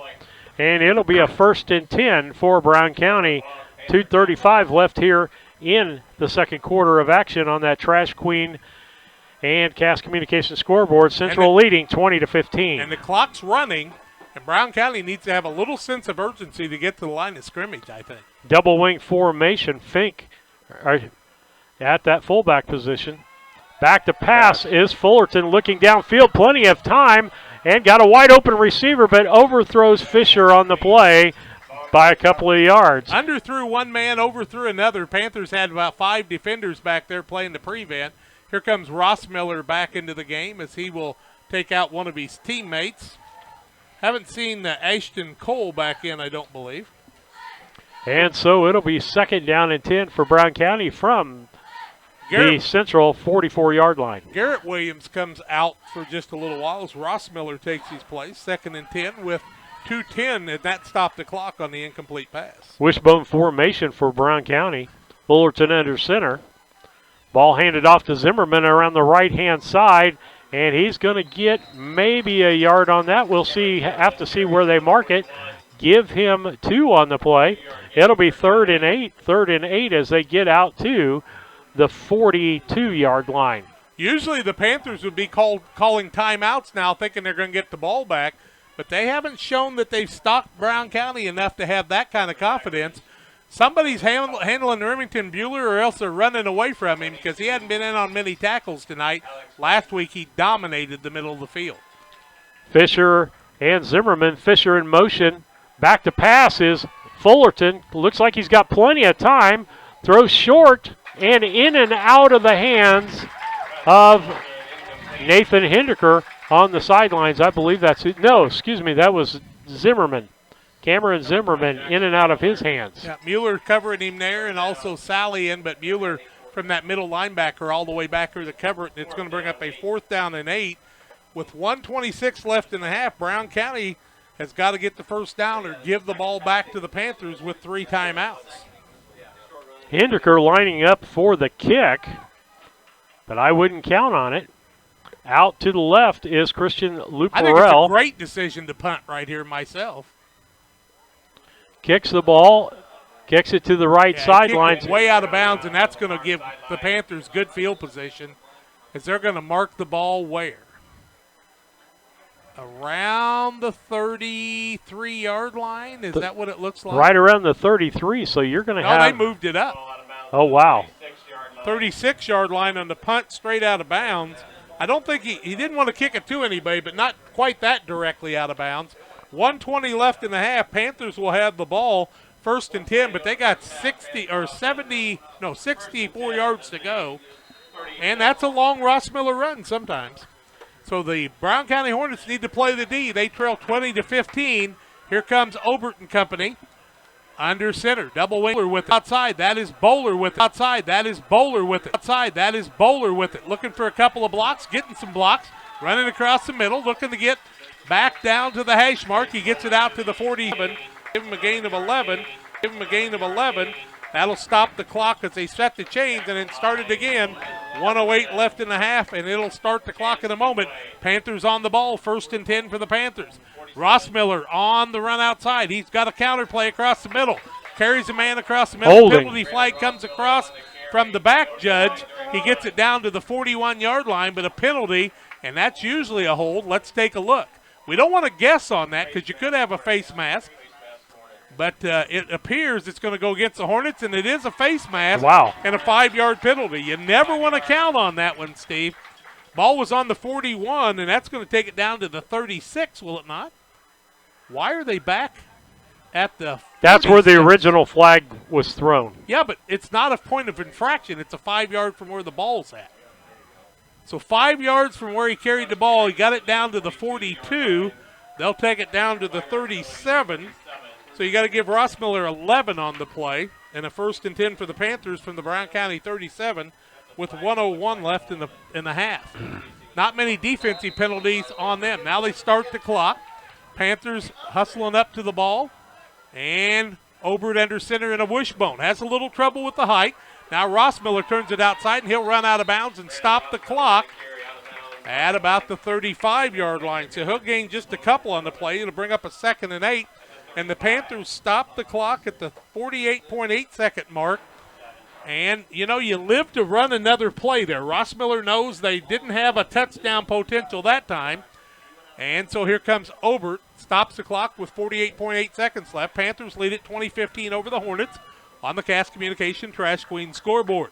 Double wing formation. Obert, who's done a nice job at quarterback, now runs the counter play. Bowler across the middle. He'll be stacked up, and the Panthers will probably call a timeout inside the 30, down to the 29. Still haven't called the timeout, a little late on it. So Bowler's going to gain 6 on the play, and it's going to bring up a 3rd and 2, timeout Panthers. Scoreboard, 20-15. Camp Point Central over Brown County, 38.6 seconds left. Panthers have it 2nd and 1 for the 29 when we come back. The Hendricker Funeral Home, located at 406 South Capitol Avenue in Mount Sterling, serving Brown County and the surrounding area for over 40 years. The Hendricker Funeral Home is a proud supporter of Brown County athletics. Jamie and Tracy Hendricker and their staff are proud of their attention to detail, the variety of choices and dignity given to each and every family they serve in their time of need. For more information, visit them on the web at HendrickerFuneralHome.com or give them a call at 773-3362. Once again, that's 773-3362.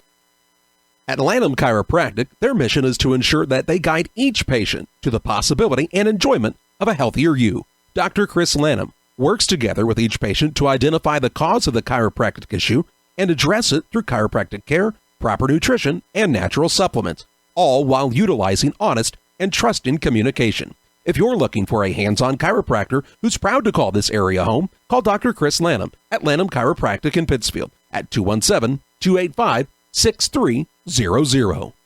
This is Brandon Kindhart with Double K5. Panthers 3rd and 1, called the timeout there. Now they are 3rd and 1 on their own 29. Little counter play, that's to Bowler across the middle. Got a big opening across the middle, and he's heading into the end zone for 6. Bowler from 29 yards out on the counter play. What a job by the pulling guard that blew out the tight end on the left side of the defense. And Clayton Bowler goes 29 yards for the touchdown. He told me before the game, Jack, I'm looking for 6 tonight. And Bowler, with 31.1 seconds left in the half, found a way to go. And Bowler goes 29 yards for the touchdown, his first touchdown of the season. And what you want to do with that counter, Jack, is you want that man to take that wrong step, and that's what happened. The guard makes the block. Now they go for two, and this is big, 26-15. Man in motion. Inside, that's Mueller, is it not? Jackson Mueller takes it in from 3 yards out. Timeout on the field. Panthers answer the Hornet. It's 28-15, 31.5 seconds left in the half. The kickoff comes your way in 30 seconds. This is Brandon Kindhart with Double K Firearms. Have you ever been in a big box store and saw something you just couldn't live without, only to find out the employee has no idea what he's selling? You know, the same guy that was behind the deli counter the day before. At Double K Firearms, we treat you like family and want you to enjoy your experience while you're here. We buy, sell, and trade new and used firearms and much, much more. We offer an amazing selection and extremely competitive price. We would love to get you set up with whatever it is you're looking for, whether it's for hunting, recreation, or just adding to your collection. That's Double K Firearms, 212 East Main Street, Mount Sterling, or call 217-430-7523. And remember, always support local, and the best time to buy it's when you see it. Mid-USA Landscaping, serving all of Pike County for residential and commercial lawn. Well, I stopped. We're back. Okay, we'll hear from Mid-USA in just a little while. Halftime sponsors Prairieland FS and also Illini Community Hospital. They'll be telling you all about it at halftime. Randy Blake will have that for you. Steve Surratt and myself will all give you some scores, some stats and stuff. Randy's going to give us those stats very quickly after we take a 1 minute break at halftime, and we'll recap the score after his statistics. Panthers are going to kick off here, and I can't imagine they'll kick it long with 31.1 seconds left. They will not kick an onside kick, but you don't want to give Brown County any field position, but they have no timeouts left in the half, and Camp Point Central will have the kickoff to start the second half, leading 28-15 right now. Going to be back to Zimmerman. He's going to try to get it, go down the sidelines, 25, and he's going to be knocked out at about the 30. If he's out of bounds, I don't know for sure that he went out of bounds, but we're looking at about the 34-yard line on that return. Got it at about the 18. Steve, turn yourself up just a little bit. Turn myself up in your headset. You want to hear more of me, Jack? I do. I want to hear more of you. I think there's a song like that. Okay. And so Brown County will take over 1st and 10. Brown County could get one long play and then kill the ball. Hinderker can kick her from a ways out. They could pick up 3. That's correct, Jack. And here we go. Under center is Fullerton, gives it around the right side to Zimmerman, and he's met and going to get about 3 yards, though, after he's met at the line of scrimmage. The one thing I can say about like you said about the Brown County backs, giving 4 on that, it's going to be 2nd and 6, is that they just keep moving. They keep the legs moving, and when the whistle blows, somebody usually lets go, and you fall forward for a yard or 2. Yep, they're very impressive on that. And it looks like we're going to run out of time at halftime. We've reached halftime here at Camp Point Central. Halftime score, the Panthers of Camp Point Central 28, Brown County 15. Let's take the 1 minute timeout. We'll be back after this. Mid-USA Landscaping, serving all of Pike County for residential and commercial lawn care. Mid-USA Landscaping can beautify your lawn and property with proper treatment, spraying, seeding, and of course landscaping designs perfect for your home or business. Mid-USA donates to the local area Little League fields and sports fields at your schools, and they are the perfect fit for you. Call them today at 217-577-4900. That's 577-4900. Mid-USA Landscaping for you. A Rustic Garden ships home and garden accents coast to coast, right from its location in Mount Sterling. The folks there customize each sail by painting unique and vintage colors to match the look of the home or flower garden. Shop A Rustic Garden. Like a good neighbor, State Farm is there. You've heard that phrase many times. And Rod Prentice in Pittsfield, your State Farm agent, is the guy you can count on to be your friend and neighbor in the insurance business. He has a complete line of insurance available for you from State Farm Insurance. You can reach him at 217-285-6930. Our family trusts Rod Prentice with all of our insurance needs. Stop by their office on Washington Street and see the girls. And Rod Prentice, your State Farm agent, 217-285-6930. Williams Auto Sales, 439.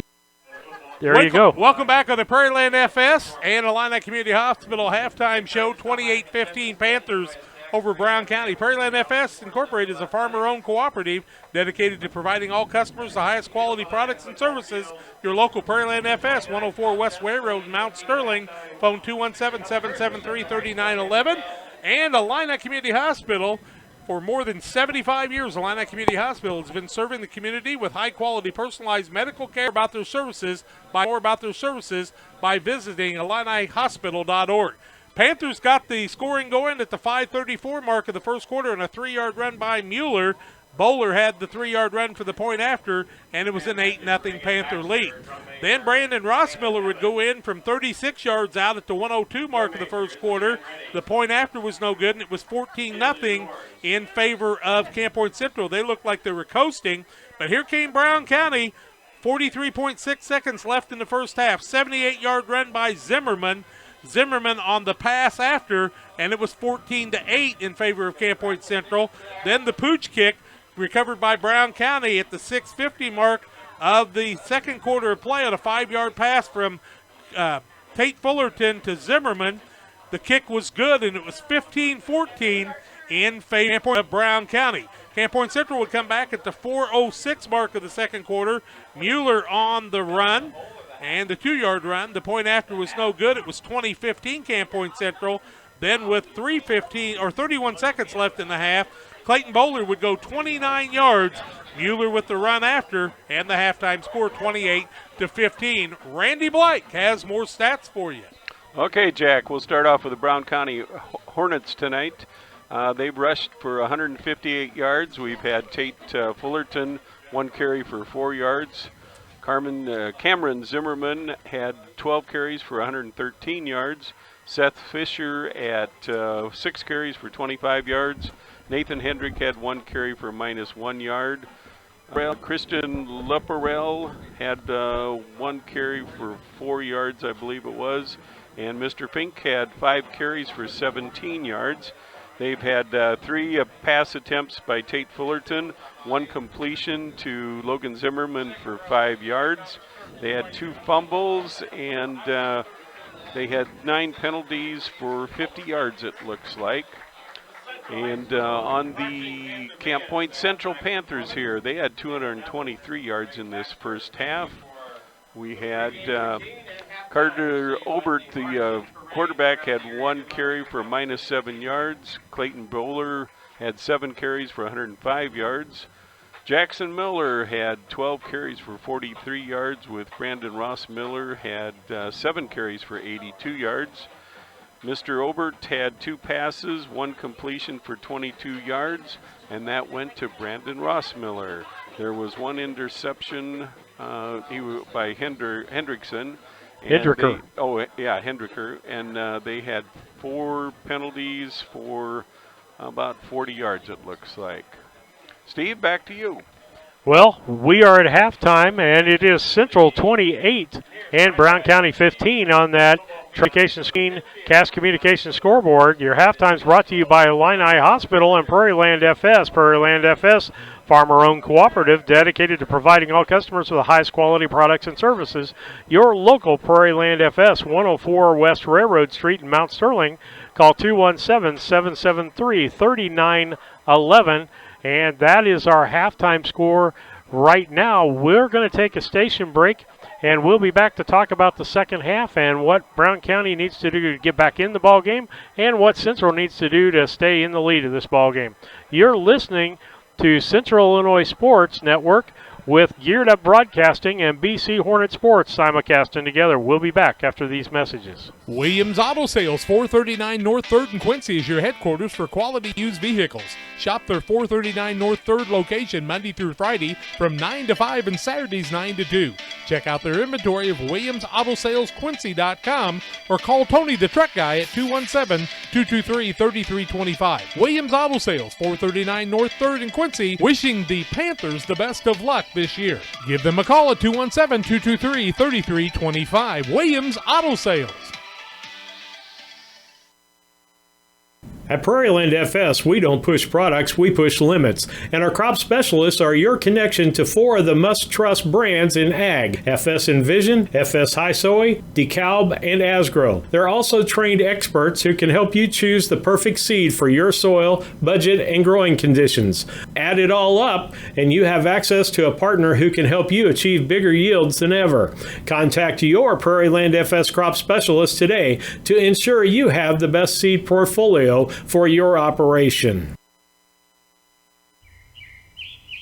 Just like that, the kids are back in school, the summer's over, and we're back to doing homework in the evenings with our wonderful children.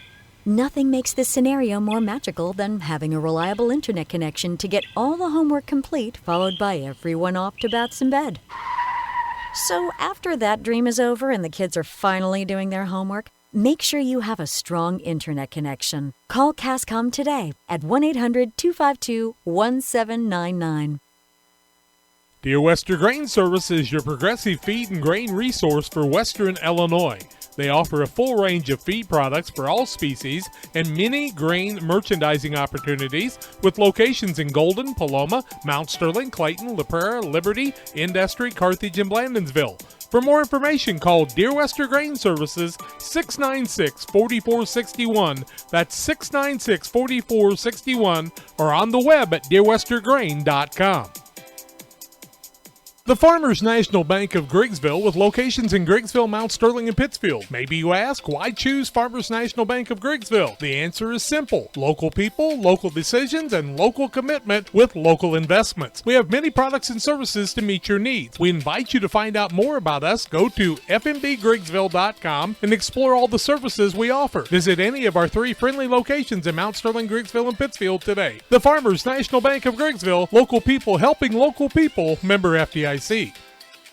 At Country Financial, we know everyone's situation is unique, and we believe that even the biggest goals start with simple steps. So when it comes to protecting the things you love and planning for the future, don't get overwhelmed. Get started today with John Hibbert, your Country Financial agent in Camp Point, Illinois. That's John Hibbert, your Country Financial agent. Call 217-593-6819. John Hibbert, Country Financial, 217-593-6819. Brian Dickut Trucking, LLC has been in business since 1995. Brian Dickut Trucking offers hauling of liquid and dry fertilizer, grain, rock, feed, lime, with local and long-distance hauling. Brian Dickut Trucking is located at 1878 East 2100 Street, Camp Point. Call them at 217-257-8302. That's 257-8302. Long dumps, short dumps, hoppers, and tanks. When you need it hauled, trust the experts at Brian Dickut Trucking, LLC in Camp Point. They deliver. Helena of Mount Sterling is a proud sponsor of this broadcast of Brown County Hornet Sports. For all your seed, fertilizer, and ag chemical needs, contact Matt Held and the professionals at Helena. Let them show you the best seed, fertilizer, and ag chemicals to make your farming operation a success. Call 217-653-0465. That's 217-653-0465 for Helena Chemical Company and Matt Held. Geared Up is your local source for custom apparel. Steve Surratt, Jack Holt back here at halftime. Go ahead. Yeah, you can if you want to. I don't care. Oh, you think you can fill the time? I can fill the time if you hustle. Okay, yeah. All right. I'll be back in a few minutes. Okay, then. Well, Steve's going to take a little pause for the cause. 28-15 at halftime here on the Halftime Show, brought to you by Illini Rural Health Clinic. Proud to welcome Dr. James Ewell, pediatrician, to your team. Dr. Ewells is welcoming new patients and excited to partner with you and your family to keep your children healthy all year long. Find out more about Dr. Ewells, pediatrician, by visiting IlliniHospital.org. And how about this one? Paul Goldsmith goes deep with the Grand Salami. That's why we traded for that guy. And the Cardinals were leading 4-0 when I left a little bit ago. We better double-check that one in just a minute for you, too. And we'll get you a lot more scores on the halftime show here. It looked like Beardstown was up 21-0 over Triope with 9:30 left in the third quarter on the Trash Queen scoreboard. Also, what do I know? Austin Cornwell, 5-yard touchdown pass to Riker Triplett. The run was short. Unity Payson leads Route 22-0 with 9:53 left in the third quarter. Why would I have doubted the Mustangs? What is wrong with me? That's going to cost me points this week. Pittsfield was having a little bit of trouble with Maroa there. Let's see if we can get that updated for you. We know that we'll update this a little bit more as we go to the Twitter feed on Central Illinois Sports on Twitter. You can get lots of scores. 35-17 Rochester over Jacksonville, 1:37 left in the half. Glenwood led Springfield 21-7 a little while ago. West Hancock was having trouble with Clark County. Maroa Forsyth led Pittsfield 35-0 at halftime in their game. And here it's a 28-15 lead for the squad from Camp Point Central over Brown County. But Brown County came storming back and took the lead 15-14. And then the Panthers would score 2 times in the final 5 minutes of the first half on a Mueller 2-yard run and a 29-yard run from Clayton Bowler in for 6. The point after the first time was no good. The second one was good by Jackson Mueller. And also I got to see Kevin Georges tonight for the first time in a long time. We went to church together for many years. Look at that beautiful young lady. Got her earrings in and ready for the football game, or maybe for a nap here in just a little while. She looks like she's wearing out. It's a beautiful halftime here. The moon is rising above us now in the clouds. And, gosh, Friday the 13th, Randy, he's choked up just thinking about how beautiful that moon is, I think. I'm not sure your microphone's on, Randy, so we'll find out here in just a minute or two.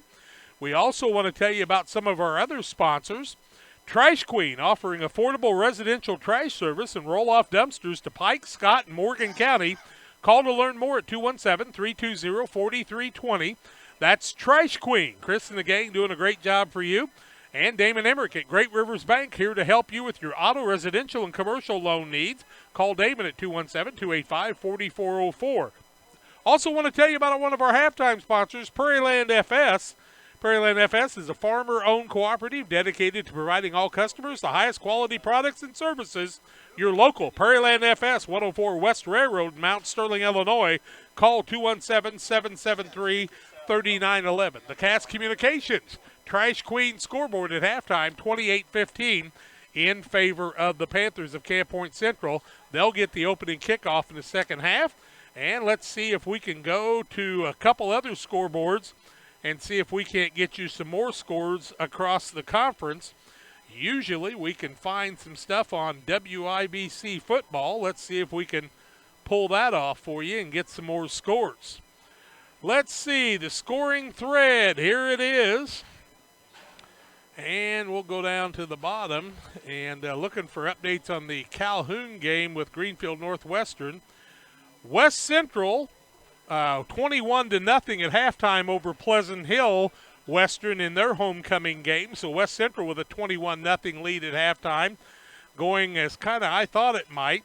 And don't think I've got any updates on the Calhoun Greenfield Northwestern game at this time. Sometimes it's hard to get stuff out of that area, but we'll see what we can do. The Hawks of Carrollton, right before the half, led 22-0 at before the half in their contest over North Green. Route cuts the lead to 22-7 with 7:28 left in the third quarter of the Minden Unity Route game, and you'll know Barry Creviston will try to open things up a little bit there. But let's go back to that WIBC scoreboard and see if we can find anything out. Beardstown was leading 21-0 in their game over Triopia. Camp Point Central with the lead here. Now Beardstown leads 29-0 over Triopia. Beardstown is the steamroller you better watch out for because they're looking tough out there and doing well. And the press box shakes a little bit as the coaches get repositioned. Their spot in their spots up above us here. Let's also go to Twitter and see what else we can find on Central Illinois Sports. After 3 quarters, Maroa leads Pittsfield 42-0. That means the clock's running full time. No other updates that I can see on anything else on Central Illinois Sports. So now we'll go to the regular Twitter feed and tell you that Greenville is winning 34-28 with 8:51 left in the third quarter. It'd be nice if people would post the two teams that are actually playing in a lot of those scoreboard games. Let's see if we can come up with anything else. Like to get a score on that Greenfield Northwestern and Calhoun game, but haven't been able to get anything there. If you know anything about that one, send us a text at 217-473-5151. Looked like to me Rochester was winning 35-24 over Jacksonville at halftime. Rochester 35-24 over Jacksonville at halftime. That's a good tight battle.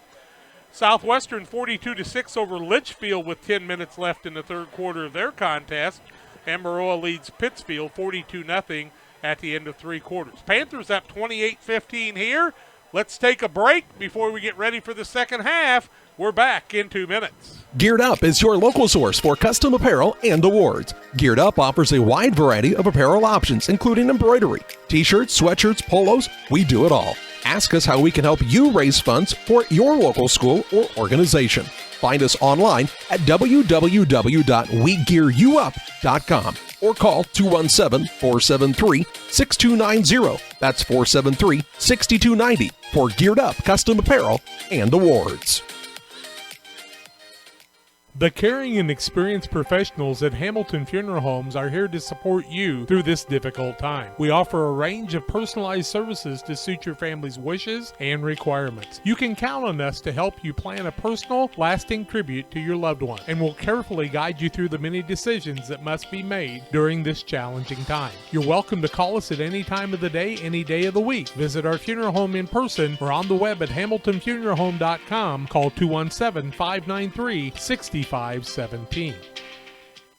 Main Street Repair and Terry Ham have the reputation of being the best at front-end alignments in the area. With 20 years of experience, Terry is the person that customers and auto repair professionals refer their friends and customers to. But alignments are not the only thing that they do at the Main Street Repair. They repair steering and suspension issues, install leveling and lift kits, repair and replace brakes and tires, do oil changes, as well as minor engine and miscellaneous repairs. Main Street Repair at 216 West Main Street in Mount Sterling. Call for your appointment today at 217-773-3848. Once again, that's 217-773-3848. Casting Lumber Company.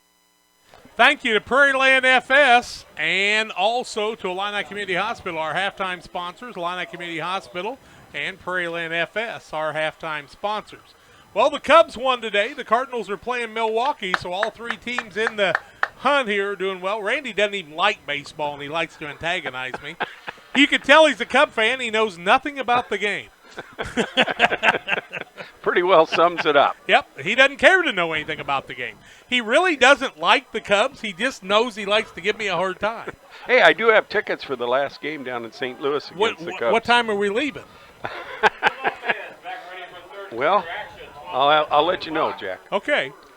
Cubs won 17-8 today as their fullback must have had a good game. But also Houston beating the Royals 1-0. The Yankees 5-4 over Toronto in the 7th. The Braves over the Nationals 4-0. That helps the Cubs get a little bit farther up into the wild card race. But there's a tight race there, and the Cubs and the Cardinals still have 7 games against each other. So the Cardinals need to win to maintain that 4-game lead and take that magic number to 12. Who's your favorite Cardinal that wore the number 12, folks? Who's your favorite person that wore the number 12? Tommy Herr wore number 12. There you go. Hey, Jack, before we get too far gone here, tomorrow we'll be on the air at 11:30 with the Brown County Junior High Boys baseball team up in Colchester for a championship game as Hendeker gets ready to kick off the kick.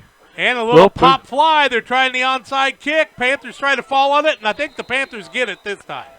As Hendeker kicked it right over the top of the line, that's a really good place to kick it. As the Panthers needed to run up and catch that in the air, they fell on it and it bounced up in the air.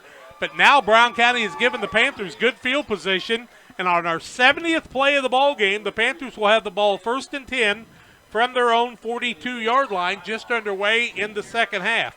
I see nothing wrong, but when you're trailing by 13, I might want to pin them deeper back in the hole, Steve. Well, they got one of those, Jack, and one of the things he has that you don't see a lot of is a lot of air hang time on that for the team to get down there for that. Oh, no, I understand that, but I don't think you want to give them good field position. Obert, the quarterback, he hands the ball deep this time to Rossmiller, who's going to be stacked up after about a 1-yard gain by a host of Brown County Hornets, so 1 yard for Rossmiller on the play. On the bottom of that stack is Wes Gooding. Brings up a 2nd down and 9. Ian Hayes' interception leads to a Cohen Hoots 2-yard run. Oswald kick after. Unity leads Route 22-13. 5:42 left in the third quarter, so Route coming back in that game. Here come the Panthers on a 2nd and 9. Rossmiller held the 1. 11:30 and counting for a second half. Now Brown County deep in the backfield, and that should be an offside against Brown County. And you got to read the ball. You cannot read the running back, and that's going to give the Panthers a 2nd and 4 and move the ball out to the 48. You've got to get rid of those silly penalties. Brown County's had probably 7 or 8 5-yard penalties on the night. Jack will note here, Brown County is in a 6-3-2 defense, 6-3 defense here in the second half. They were running a 5-4. I'd hate to run a 6-3 against the Panthers because if they get by your first line, you got trouble. But maybe that'll work. Double tight end set with a wishbone formation, the Panthers answer. They pitch it outside. That is to Rossmiller. Turns the corner, gets it across the 50, out to about the 47-yard line. That's going to be a 5-yard gain on the play and should be close to the first down. Nope, they're going to put it at the 48. And so he's going to be just a yard short. And so give him 3 on the play, and it brings up a 3rd and 1. I'm not trying to second guess what Brown County's doing, and it may work great, but you got to be careful about letting the Panthers get behind or by you on that first series of linemen. Double tight end set, and they've got like 7 guys in the box right now. Panthers try it across the middle. That's Mueller. Gets it across the 45 to the 44. He'll gain the first down, gain 4 on the play, and another first down for the Panthers at the 10:41 mark. Their goal right now is to hold on to the ball and take it down the field and end it with a score and burn up a lot of clock. Brown County needs to get a turnover. The one against the Panthers tonight with 2 fumbles on Brown County has been the interception by Hendricker. And the Panthers face a 1st and 10 from the 44 of Brown County. 10:25 and counting, left in the third quarter of play. 28-15 Panthers on the scoreboard. Mueller gets it across the middle, breaks outside, got some running room, turns the corner over the 35, out to the 32-yard line, a gain of 12, and another Panther first down. And, Steve, that's what I was talking about on that 6-man front. Once you get past that first line, those linebackers have really got to hustle to close outside. How many yards was that by Mueller? That was 12. 12 yards. 12 yards on the carry and another first down, and the Panthers have built a lot of first downs up at the 10-minute mark of the third quarter. 1st and 10 Panthers from the 32. Man in motion Rossmiller. Now he'll return to his right slot position. Bowler on the left side. He starts in motion. They give the ball to Mueller with Bowler as the lead blocker, and Brown County covers that well as he'll get it out to the 31-yard line. Mueller, that is, and it'll bring up a 2nd and 9. Brown County, honestly, what's happening here, Steve, is they're sending that tackle and that tight end or that defensive end across the line of scrimmage, and when it works, it looks great. When it does not, the Panthers are picking up big yardage. What they're wanting to do is cut off that wide outside play that Central was doing the whole first half. Well, no, I know, but they're over pursuing, which has got Pittsfield in trouble for the last 15 or 20 years. And when you do that, now they've got 9 in the box right now. The Panthers outside with the pitch. Bowler trying to turn the corner, and he'll be knocked out of bounds all the way to the track. And Bowler is down on the track as he came down hard. Helmet flew off, and now Clayton will pick up the helmet, put it back on. And the tackle on the sidelines. I don't think he got hit late. I think him and his teammate just ended up out there. And he gets the ball inside the 30 down to the 26. That's a gain of 5. Brings up a 3rd and 4. Bowler with the helmet back on the play, and he gets knocked out of bounds. Stops the clock at the 9:12 mark. Trash Queen for all your trash pickup and residential dumpsters too. Call them at 217-320-4320. Now Carter Obert will bring the ball in the play in from the line of scrimmage. And the official is killing the clock for just a minute as the line judge is asking the official something. And what do we got? Well, yeah, but he was out of bounds on the play, so that doesn't make any difference if the helmet comes off. If he was on the field, his helmet came off, that makes a difference. But Coach Ray's asking the proper question, and they're trying to remove him from the field for a play. And so Bowler's going to have to come off, and Bonk's going to come onto the field. But actually, if somebody knocks your helmet off and it wasn't you that took it off, and you're 20 yards out on the track, I'm not sure it should have made any difference. But here comes Obert with the play. With Bonk in there, they might try something else. Yeah, he got run over by guys in a relay race, I think. 9:11 left in the quarter. We lost a second just waiting for the play. Now they throw a little reversal, and that's Rossmiller off to the races. Got blockers in front of him. One man to beat, gets it down close to the 10-yard line. They'll spot it on about the 11. Rossmiller, now they're going to spot it on the 13, they say. 12-yard line. 14 yards on the play and another first down for the Panthers is Ross Miller on the counter play. Just broke it across on the left-hand side. And when he gets out there, you start seeing the blockers, and the defense of Brown County did a good job of closing down on that time. 1st and 10 from the 12. 9:05 left in the quarter. I think Bowler's back in there. They give the ball to Mueller. He breaks a tackle and gets it back maybe to the line of scrimmage as he's fighting to get there, but he's going to lose a yard on the play. And let's see what the official called now. Beardstown now leads 42-0, a running clock on Triopia in the 4th quarter. So the ball's going to be back out to 13-yard line. That's going to be a loss of 1 and bring up a 2nd and 11, correct? At the 8:56 mark. Why did the official stop the play there? Did anybody see? Nope. Oh, it's Fuquay. Fuquay actually went off the field. So. Okay, so Fuquay will be out for a play. Let's hope and say a prayer that he's fine. With 8:56 left in the 3rd quarter, 28-15 Panthers on the Trash Queen Cascom scoreboard. Randy Blake, along with Steve Surratt and Jack Hall. Bowler starts in motion. Right side, Obert throws the ball across the middle. It's complete. And running across the middle is Obert, threw a little pop fly out there. And somebody caught it and ran it in for the touchdown. But pass complete to who? Ross Miller catches the pass on a 13-yard pass. Obert with the pass to Ross Miller. And Ross Miller takes it in from 13 yards out on the pass play. And that makes it 34-15. And I didn't think he'd made it in, but apparently he had. Another TD by the Panthers. And they now lead it by 19, and they'll go for the 2-point conversion. What a pass. Obert just kind of threw it up there, and Ross Miller ran under it that time, Steve. It wasn't brisk, but he made it work, and they were going to try That's to going to be an offsides play there. Looks like as Lars Rice was offsides. So a 13-yard pass from Obert. Obert will get his first touchdown pass on the varsity level to Ross Miller. And he had a nice rollout, but he kind of threw a little pop fly, and Ross Miller ran under it. Was going to fair catch there for a minute, I think. Okay. I don't think they'll let you do that. 8:47 left in the quarter. 34-15. 2-point conversion is huge here. Man in motion. They give it to Mueller. He tries it across the middle, and Brown County stops him. No good. Timeout on the field. We'll take it too. Cascom Trash Queen scoreboard. Camp Point Central 34, Brown County 15. We're back in a minute.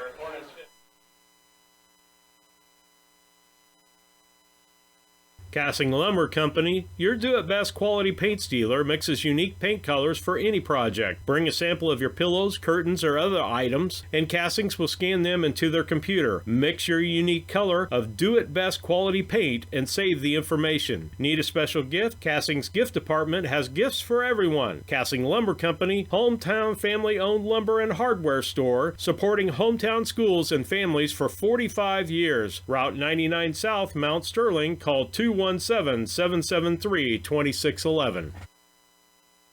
Farmers State Bank and Trust Company Mount Sterling would like to wish the Hornets best of luck this season. A local bank with local people, local decisions, and local investments, the Farmers State Bank and Trust has been serving the financial needs of Brown County for over 100 years.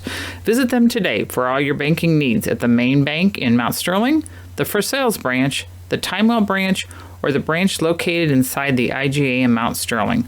Farmers State Bank and Trust Company, member FDIC, and equal housing lender. In farming, there are many. We're proud to bring the games to you. Visit CentralIllinoisSports.com to see our latest schedule of broadcasts. Subscribe to the YouTube page. Follow us on Twitter. Like us on Facebook. And also, be sure to join MixLR with Geared Up Broadcasting and BC Hornet Sports. Steve's got a junior high game for you tomorrow, too. Here comes the kickoff by Sally. We kicked that one hard, but it's going to go out of bounds inside the 10. Come out to the 35, I do believe. Brown County will take over 1st and 10 at their own 35-yard line. 8:47 left here in the 3rd quarter of action. It is Central 34, Brown County 15 on the Trash Queen Cast Communications scoreboard. Brown County needs to come out. They need to score, get their confidence back just like they did there. Well, yeah, they need another burst like they had in the first half. And let's see what can happen here. Their offense is their best defense, and we were talking about that. Ball control is your best defense that you have. And so keep the football, and the other team can't have it. I don't know. I think I give it to Zimmerman and hope I score quick. They need to make up 19 points, which is 3 scores on the board. Zimmerman in the wing formation. They do give it to him around the right side. He's going to get a couple of yards on the play. He's going to get across from the 35 out to the 37-yard line, 2-yard gain on the play. What I noticed that time about Zimmerman, he had a little trouble with the handoff and had to reposition the ball that time, which slowed down that very quick young man. The ball kind of went from his chest to about his waist, and I think that gave the tackler, Mueller, a chance to come up there, but Mueller's just in on tackle after tackle like Rice is on the other side. Double wing formation. Hindeker split on the right-hand side. Back to pass is Fullerton. Rolling right, doesn't have any room, tucks the ball, and gets about to the 40-yard line before he's pulled back. And Brad Dixon wants a call there. He's kind of furious. I don't know if he thought there was holding on the play or what, Jack. Well, he certainly but he's saw pretty something adamant. that he's asking about there because he can't believe he didn't get the call. Ball's out to the 40 as Fullerton took the broken plays. He didn't have an opening, gained 3, and it brings up a 3rd and 5 for Brown County with 7:42 and counting left in the third quarter of this contest. What I keep waiting for, Jack, Brown County's been successful with the quick pitch to Zimmerman outside in other games, and they haven't run it yet this game. I'll give you a play for them.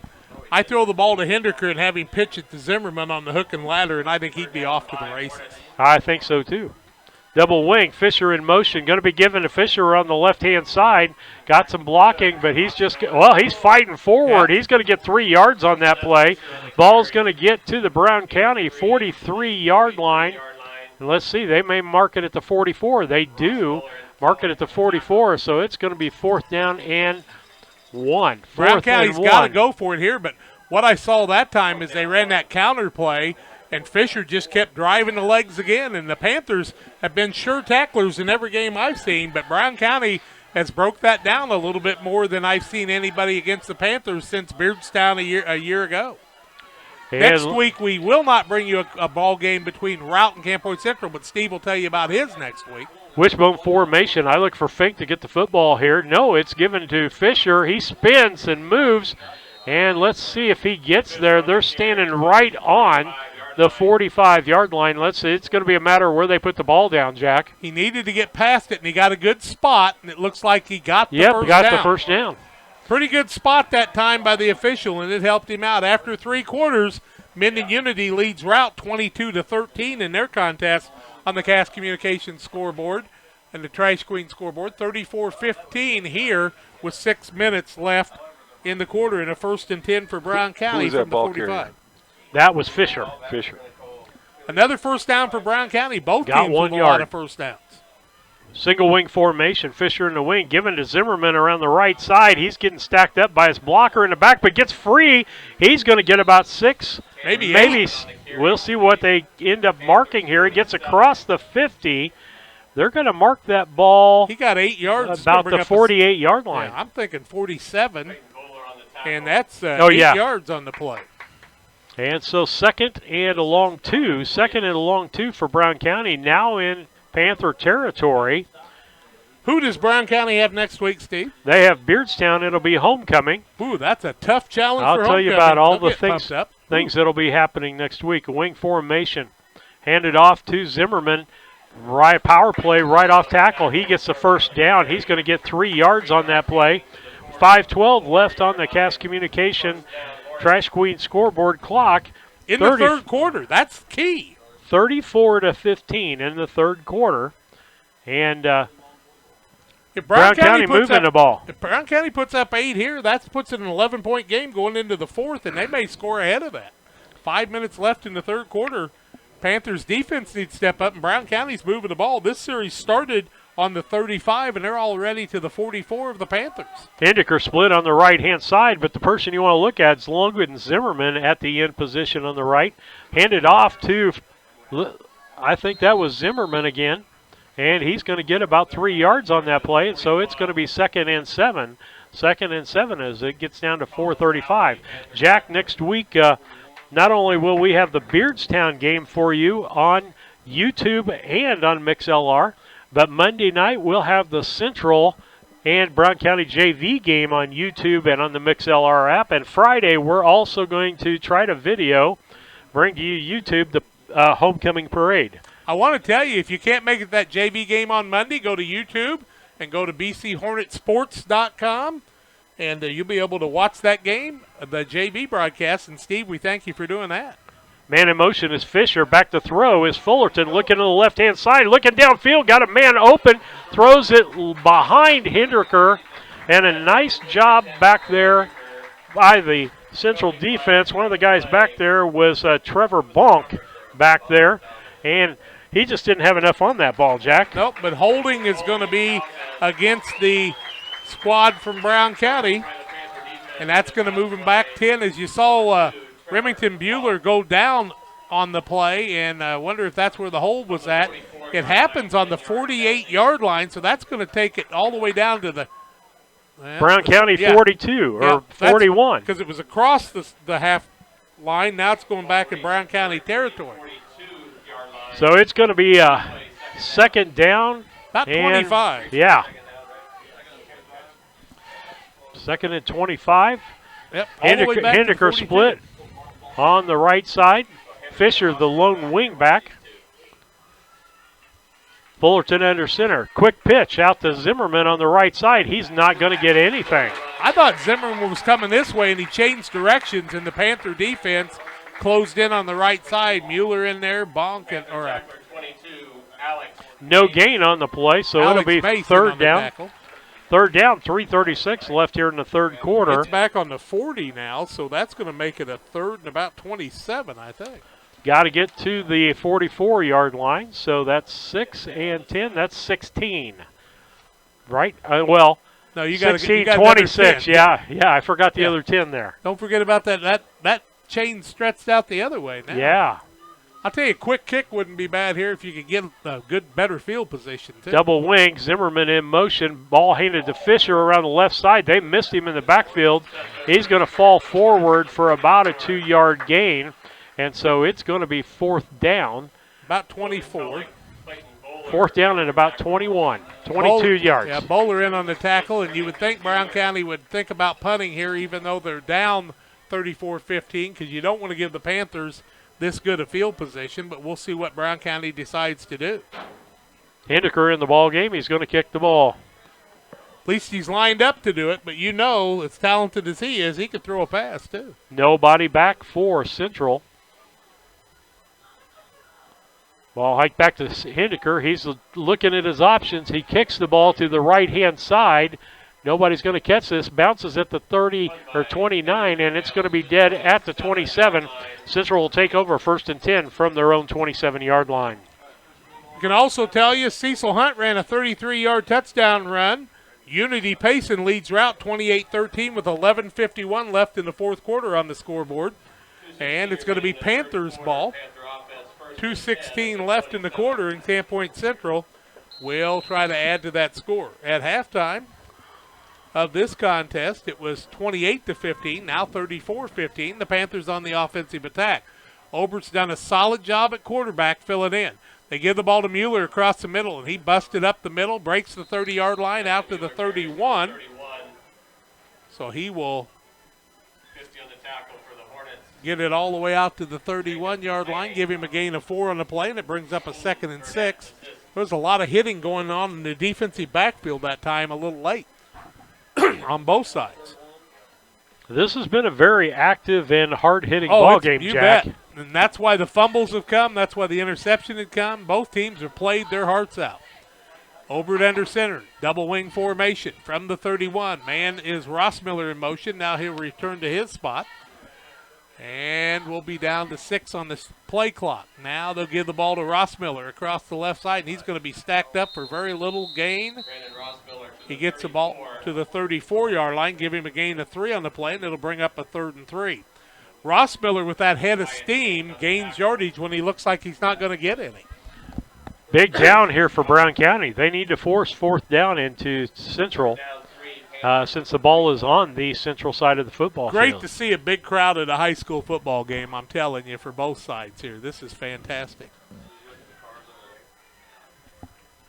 Now Obert gives the ball late on the handoff. He's got enough for the first down. Rossmiller gets it out to about the 38-yard line. 4-yard in gain. on the tackle, it says. Give him 4 on the play and another first down. 38-yard line and a 1st and 10 for the Panthers. And Rossmiller is that guy that seems to get you the yardage you need. We're under 45 seconds left in the 3rd quarter. Panthers lead at 34-15. They'll run one more play before the quarter is over. From their own 38-yard line, Obert under center. Man in motion is Bonk. Now Bonk will return to the scene of the crime, back on his wing on the right side. Then they'll give it to Bowler. No, Bueller across the middle. He'll fall it across the 40-yard line out to the 44. Gains 6 on the play and brings up a 2nd down and 4. And the Panthers could let it go a little farther. 2nd down, 4. I believe it's something like 56 to nothing possibly in favor of Beardstown as they're pouring it on Triopia right now. Wow. They didn't like that they got beat last year. Well, that probably is true, Steve-O. After 3 quarters, it's the Panthers 34 and Brown County 15. 4th quarter play-by-play comes your way in a minute. In farming, there are many important decisions that must be made in order to get the most profitability out of your investment. No decision is more important than selecting the best seed for your fields. Jansen Seed and Service in Golden is the place to go for all your channel seed needs. Doug Jansen has over 30 years experience as an independent seed dealer. Giving him the knowledge to select the right seed for your field, contact Jansen Seed and Services today, 217-696-4658 or 430-2865. Just like a coach preparing their team for a new season, Doug and Darren, your ASC certified technicians at Henry Automotive, will make sure your vehicle is ready for whatever season is ahead. Henry Automotive provides dealership quality auto repair and service at hometown prices. Henry Automotive, located at 1157 690th East Street in Mount Sterling. Just turn north at the KC Hall onto Damon Road, drive 1.8 miles, and look for the big blue and yellow sign, or call Henry Automotive at 773-9066. Dear Wester Grain Service is your progressive Welcome feed. back on the Dear break. Wester Grain Service is your progressive feed and grain resource for West. Well, we'll get Dear Wester Grain on here in a minute. The old buttons are a little loose tonight. Steve, you doing okay? I'm doing good. All righty. The Panthers are going to have the ball as we start the 4th quarter with a 2nd and 4 from their own 44. They lead 34-15 on the scoreboard. They give it to Mueller across the middle. He'll carry everybody across the line of scrimmage all the way out to the 48-yard line. 4 more yards for Mueller and another first down for the Panthers, and they are stacking them up.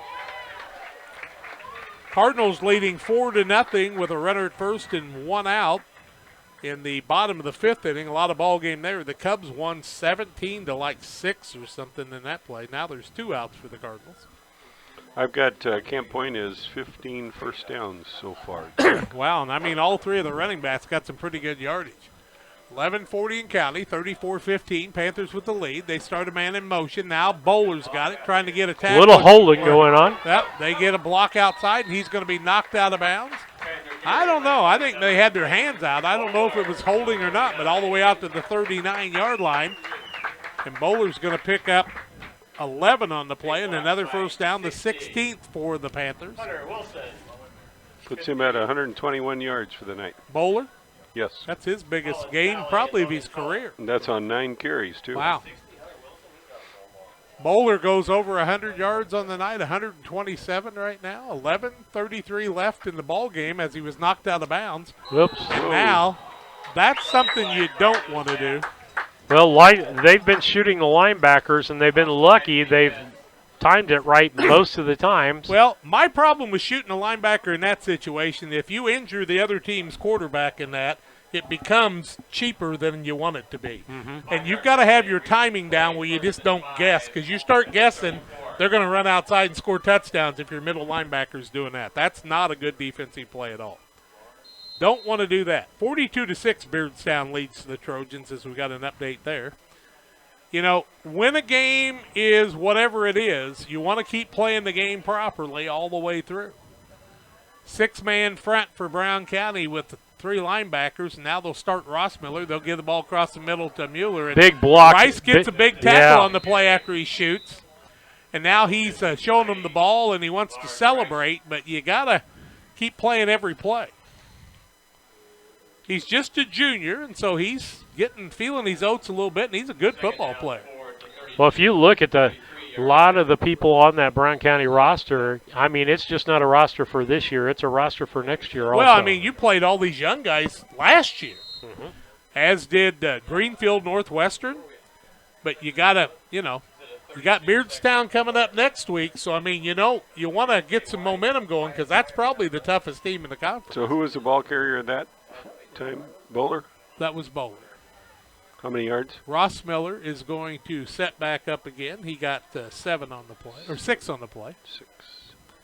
Now they'll give the ball to Bowler. Right side, got an opening, a man to beat, and he's going to be tackled in the defensive backfield all the way out to the 21-yard line. He'll add another 11 and another first down for the Panthers. Bowler in this senior class really had something to prove because they've kind of played in the shadows of the guys that were seniors last year, and this is their opportunity to shine. With 10:55 and counting left in the contest, Mueller, the fullback, double wing formation again. Ross Miller starts in motion. He'll go all the way across. Now he'll come back.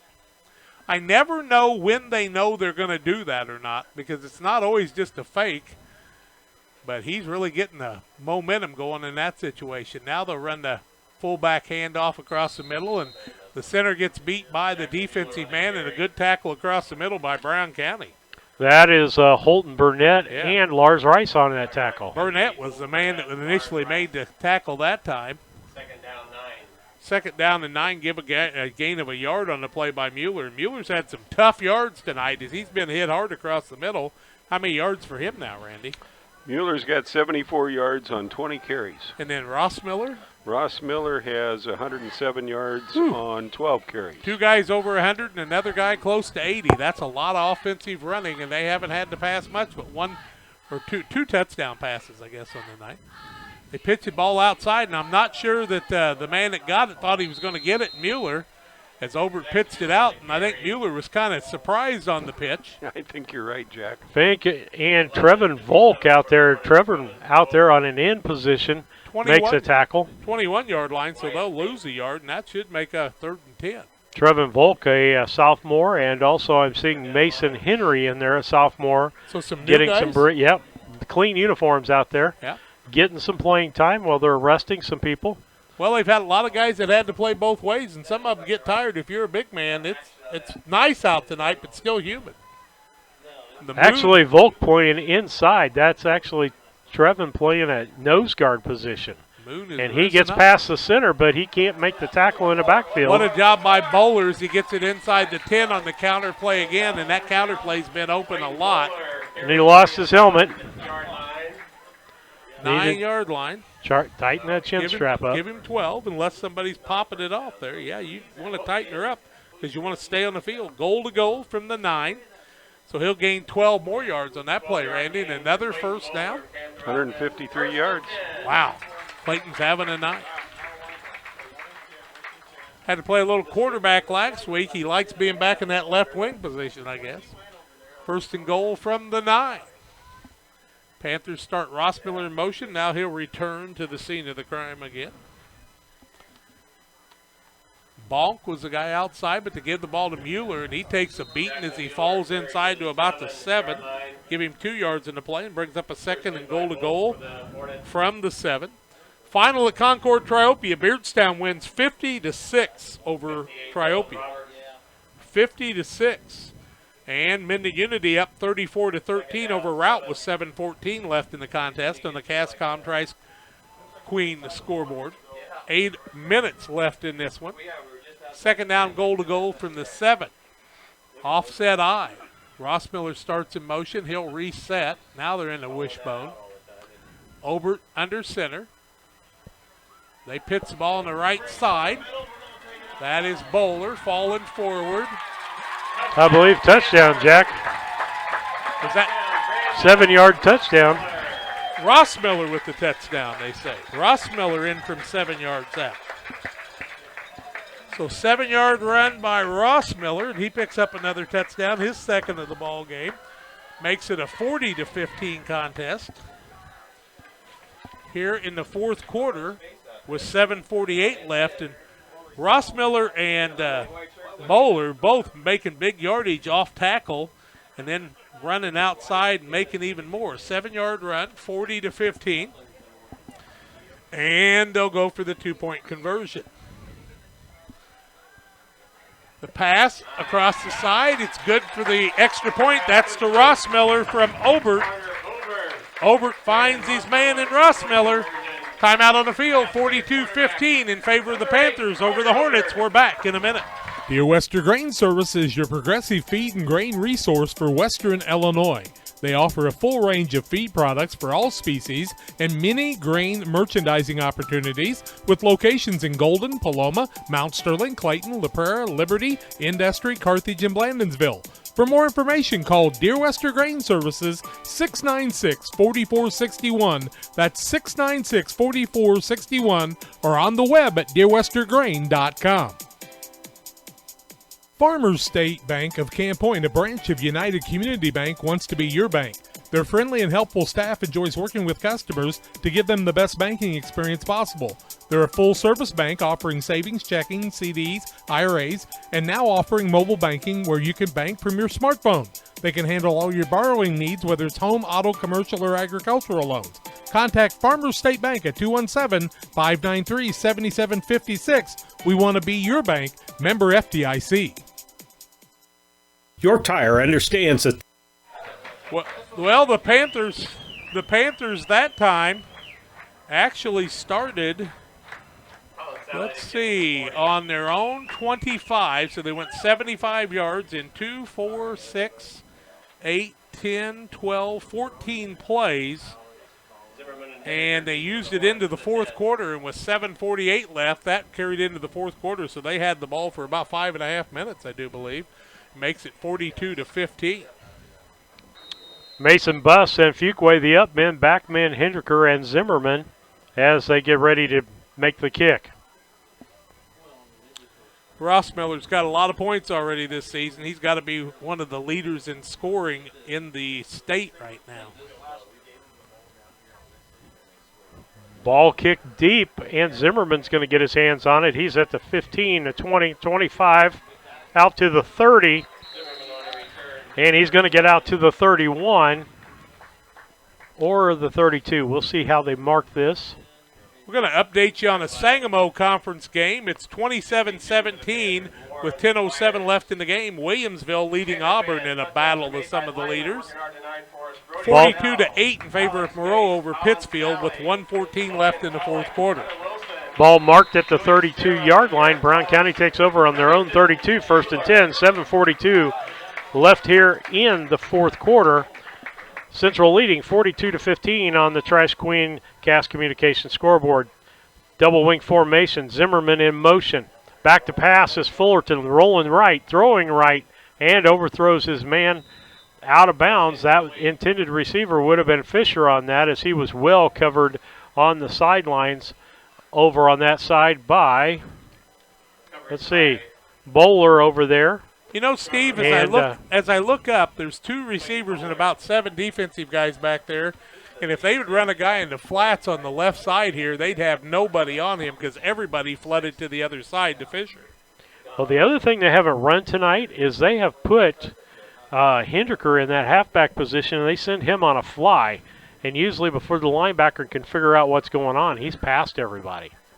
Double wing formation. Back to pass is Fullerton. Rolling right, throwing right, And the ball's knocked out of bounds by Bowler for Central. And that'll make it 3rd down and 10 with 7:32 left here in the 4th quarter. Update at halftime, Peoria High School leads Quincy Notre Dame 32-7. Peoria has now scored 184 points in 10 quarters of action this year. Wow. 184 points already in 10 quarters. It's 18. That's 3 touchdowns a quarter. Wow. 96 one night. Remember, Peoria used to get beat by everybody. They came to Pittsfield a few years ago and lost. So Hindeker split on the left-hand side. Single wing formation. Fisher in the wing. Fullerton under center. Gives it to Zimmerman around the right side. He's going to get maybe a yard. Maybe 2. Gave him 2 yards on that play. It'll be 4th and a long 8. 4th and a long 8 for Brown County. 7:18. Getting late in the ball game. I still would punt the ball, Jack. Yeah, I don't want with what's been going on. You don't want to. Yeah, there's still 7 minutes left. You don't want to go for it in this situation. I don't believe. Bueller comes off. It looks like he's got another leg cramp, Jack. Remington Bueller's off. Yeah, yep. Looks like he's cramping a little bit, and they're going to check him out. Take care of the big man. Oh, Hindeker checks, then kicks. Nice flat kick, but it went out of bounds. And let's see where they marked that one at. Coach was standing right on the sidelines when he touched that, so it shouldn't come up too far. Comes up to the 45-yard line of Central. They'll take over 1st and 10. Well, might be the 44. It is the 44-yard line. 1st and 10 from the 44. 6:47 left here in the 4th quarter on the Cass Communications Trash Queen scoreboard. It is 42-15, Central over Brown County. Going into the bottom of the 6th inning, Cardinals lead the Brewers 4-0 on the grand slam by Goldsmith. Panthers in the double wing. Man in motion is Bowler. Now he'll return to the left side. Over to quarterback. It'll put the play clock down below 10. Bowler starts out again. They'll hand the ball to Hitting second the man through. backfield What a good by defensive Trevin play. Volk. Trevin Volk, the sophomore. Now that was on the play, Mueller. Mueller's going to lose a little yardage on the play. He'll go back to the 44 and a half, so lose a yard, make it a 2nd down and 11. And I tell you what, Brown County's made some good defensive plays when they've run that cheat defense. But boy, you do that against Pascal next week, and he might have 300 yards. Yeah. Now Obert under center. They'll start a man in motion in Bowler. They give it to the fullback across the middle. Mueller breaks the tackle. He's got a man to beat. Goes on the right side. 30, 25, 20. Ball's down on his own. He's going to trip on his foot right there at about the 15. Oh, he's down, Jack. Where is he? He's going to come back up. He's he? fine. Brown County guys help him. He just kind of lost his footing as he had a blocker go in front of him in Bowler, and Mueller just kind of had the feet go out from under him, gets it down to the 15. So he's going to get 29 yards in the play and another 1st down for the Panthers at the 6:02 mark. And Mueller looked like he was off to the races. And this speed that Brad Dixon works on in track and PE and everything else continues to pay off for this Panther program. Mueller's up to 103 yards, so we got 3 backs over 100 yards tonight. Wow. 3 backs over 100 yards for the Panthers. Bowler in the left-hand side. 5:40 left in this one. They will hand the ball. That's to Mueller again. He's going to fight across the 15. Call it the 14. He'll gain a yard on the play, bring up a 2nd and 9. 5:25 left in the contest. Everybody's got all their timeouts left in the second half right here, but I don't think we're going to see a lot of them. I've run out of spaces for him on the scoring sheet, so he can't carry the ball You can anymore. move him down a little bit if you want to. It'll work. Obert's done a nice job at quarterback tonight, filling in for Blake Eiler, who was hurt in the very first play of the game last week. We'll have some finals for you before this one's over, I think. Man in motion, Ross Miller, counter play. Nope, they give it to Mueller across the middle, and he'll be stacked up as he falls forward to about the 11-yard line. Give him a gain of 3, and he'll bring up a 3rd and 6. 3rd and 6 for the Panthers. See if we can get any more updates on the WIVC on their scoring thread. We know Route is losing to Minden Unity. Haven't gotten anything from Greenfield Northwestern and Calhoun tonight. If you've got anything, let us know. 21-0 West Central at halftime in their homecoming game over Pleasant Hill Western. We'll try to get some more scores for you. Now Unity leads 42-13 over Route. Give the ball on the left-hand side. Off tackle. Bowler carries, gets it to the 10-yard line. He'll gain a yard on the play. It'll bring up a 4th down and 5 as Bowler hit hard on the left-hand side by the right side of the Brown County defense. And I'll tell you, this line can make the plays, but the linebackers have got to fill on the outside, and the end's got to turn that play back in. It's still basic football, and then you can't let that guy get away from you. Well, I tell you, I've been watching my great nephew out there, Volk, and he's a skinny guy and really quick. His problem is he gets through the line too quick. Yep, 4th and 5. Rossmiller reset, and if you over-pursue, that can cause you problems. Now Rossmiller will back up into the wishbone. Really a power formation. Right side, Bowler finds an opening, breaks it inside towards the goal line, all the way down to the 2, and that'll be another 1st down for the Panthers. He'll gain 8 on the play. 1st and goal on the 2, and Sherrill led the way that time, they say. Bowler has ran with some intensity, and now he's got another cramp, and he'll come off the field. 162 yards worth of running. 162 yards for Clayton Bowler, and that might be his last carry of the night as he came off with that cramp. 3 Panthers with over 100 yards rushing. 3 minutes left in this one. 1st and goal from the 2. Brown County looking for the blitz across the middle. Obert wanted to keep it himself, and he falls forward. He'll carry it to the 1. It'll bring up a 2nd down and goal to goal from the 1-yard line. Lars Rice in on the tackle. 2:45 left. Brown County does not want to let him score, and Obert looks like he might have got a little nick in one of the legs as he runs over to the coach to get the play. I don't know if I'd want to be the quarterback. You got to do a lot of running back and forth here. I tried that my freshman year at guard, and I didn't like it. I said, Coach, I want to beat that guy out so I don't have to do that anymore. Brown County was doing that a while with the ends and sending the ends in and out. I would think you'd want to save the quarterback's legs. West Central beat Pleasant Hill 33-0 in their homecoming game. Across the middle, man stacked up. He's going to be back outside the 5-yard line. Is that Bonk? Bonk had a little stack up there. And it'll bring up a 3rd down. Holton Burnett and Trevin Volk in on the tackle. 3rd down, goal to go from the 5. As did he lose 2? Lost 4 on the play is what I've got. Back to the 6-yard line. 1:45 left in the contest, 3rd and 5. It appears to me if they pitched the ball outside, the guy would walk into the end zone, but I don't know if the Panthers are really that concerned about scoring right now. Double wing formation. Start a man in motion. They give the ball to Bonk across the middle. Nope, Mueller. Mueller's going to carry it in from 5 yards out. 5-yard carry by Mueller, and he picks up another touchdown on the night. That will make it 48-15. This was a 15-14 ball game, and now 34 unanswered points by the Panthers with 1:27 left. 5-yard run by Mueller. I've got 4 touchdowns for Mueller on the night.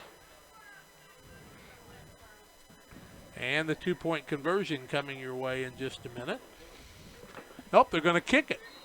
Kick is up and no good. Timeout on the field will take it to 48-15 Panthers. 1:27 left in the contest. We're back after these. York Tire understands that there is never a good time for a flat tire on the farm or on your commercial vehicle. That's why York's eases your pain with 24-hour farm and road assistance. They can come to you with their on-site service truck and get your equipment rolling again. York Tire offers tires for just about anything that has wheels and can service vehicles large or small. York Tire, 501 East Main Street, Mount 773-773-773-3947. When you're way out on the farm right in the middle of harvest, there's nobody watching. No audience, no crowd. The only bright lights beam from a combine. They're not pointing at you. All that's here is a field. It may not look like a place of glory, but there's still a winner. There's still a score. For many farmers who planted Golden Harvest seed this year, victory is about to set in. Contact Golden Harvest Seed Advisor Steve Farlow now for the seed to make every acre count. Golden Harvest and Steve Farlow are proud to help sponsor Central Panther football. Moreland and Devitt Pharmacy carries a wide variety of home. Is that a third? There you go. 127 left in the contest, 48-15 in favor of the Panthers as they have scored 34 unanswered, and they're the only team to score in the second half. Now Sally will kick off again. Back for that. The ball's going to go out of bounds as Zimmerman can't get to it, so we'll start 1st and 10 from the 35 with 127 left here in the fourth quarter.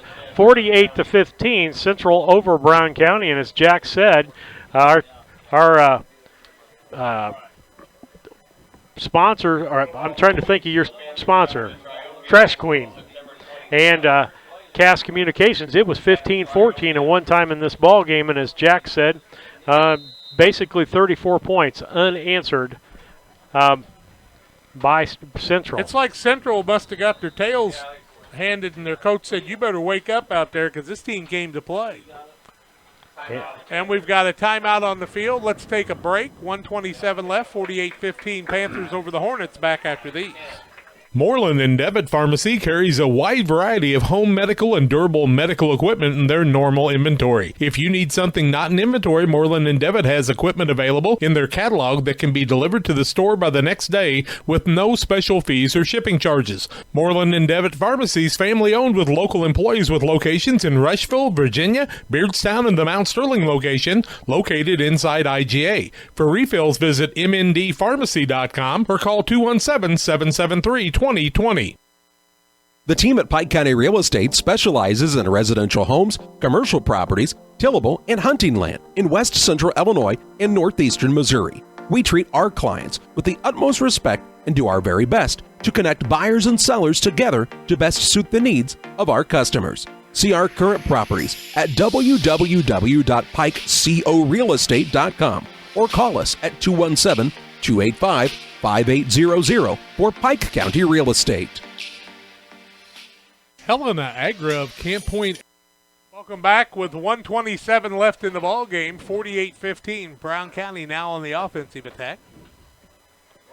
Ball carried by Weston Heron, his first time into the ball game.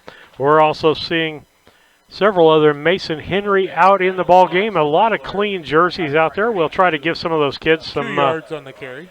Carter Moss out there. Who was the ball carrier? The Weston Heron. Yep. 2-yard gain. It'll be 2nd and 8 from the Brown County. I'll call it, 37-yard line. Handed off to the second man through it. He is met in the backfield by Mueller, and it'll be a loss on or they're going to give him back to the line of scrimmage, aren't they? And so it's going to be 3rd and 8, 38 seconds left here in the ball game. And Fullerton still in at quarterback as they shuffle Christian Luperell in and out of the ball game also. Here comes Mueller off the field. He's had quite a game. We'll tell you all about it on the post-game show tonight. And, of course, that post-game show comes your way from Geared Up Apparel. And, Steve, your post-game sponsor? Cassing Lumber Company. Cassing Lumber Company. Stay tuned for that.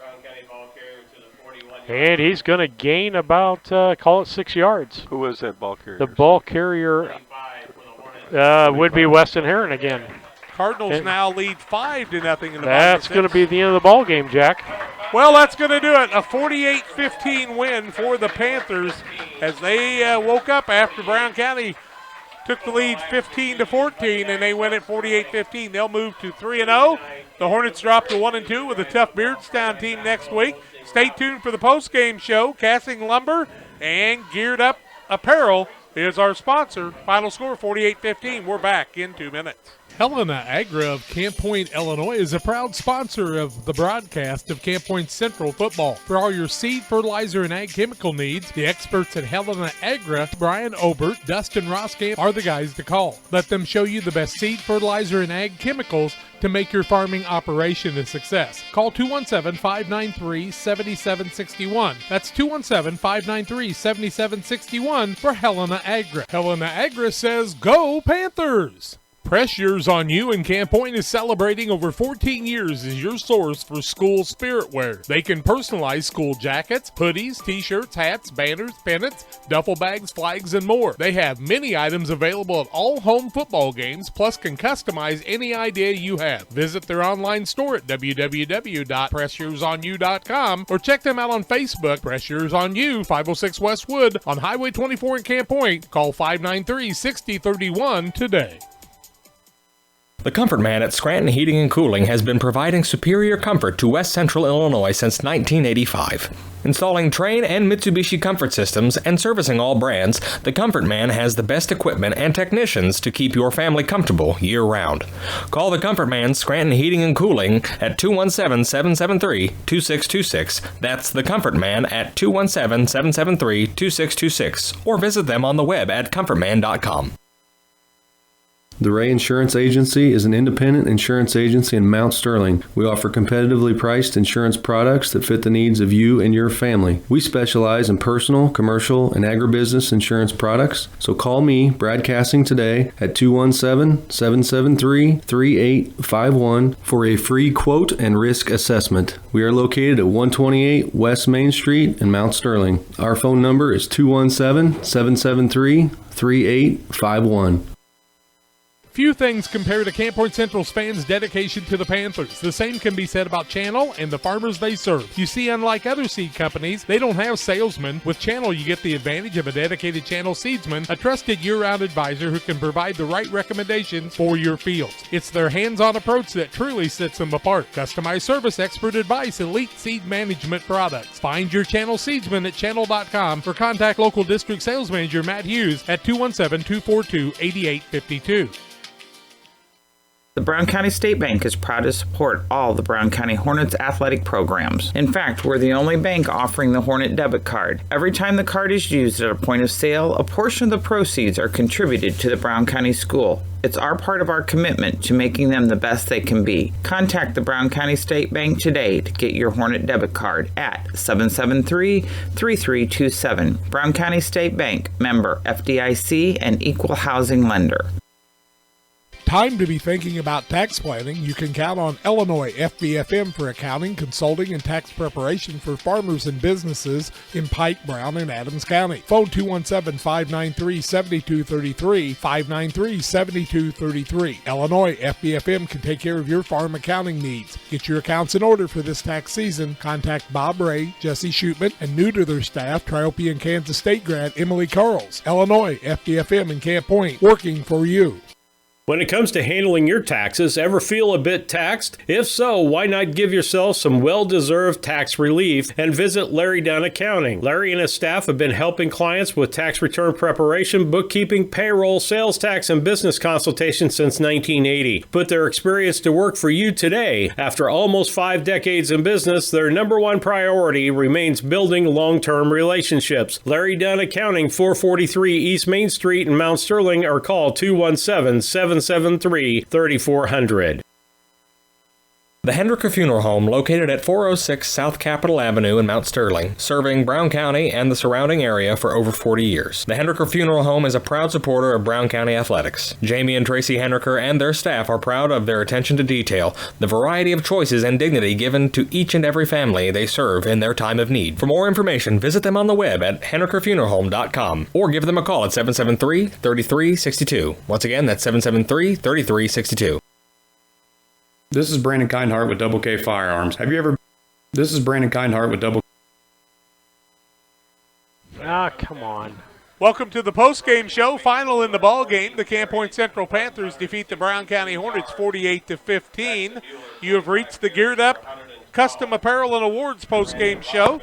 They do business in organizations that offer you custom apparel. From T-shirts and sweatshirts to polos and jackets, Geared Up has the gear for you need. Visit WeGearYouUp.com to learn more about Geared Up apparel. Also, Casting Lumber Company, hometown family-owned lumber company and hardware store. They can help you start or finish any job you have inside, outside, big or small. Stop and see them, how they can help you to get the job done. Supporting hometown schools and families for 45 years, Casting Lumber Company, Route 99 South, Mount Sterling, Illinois. Call 773-2611.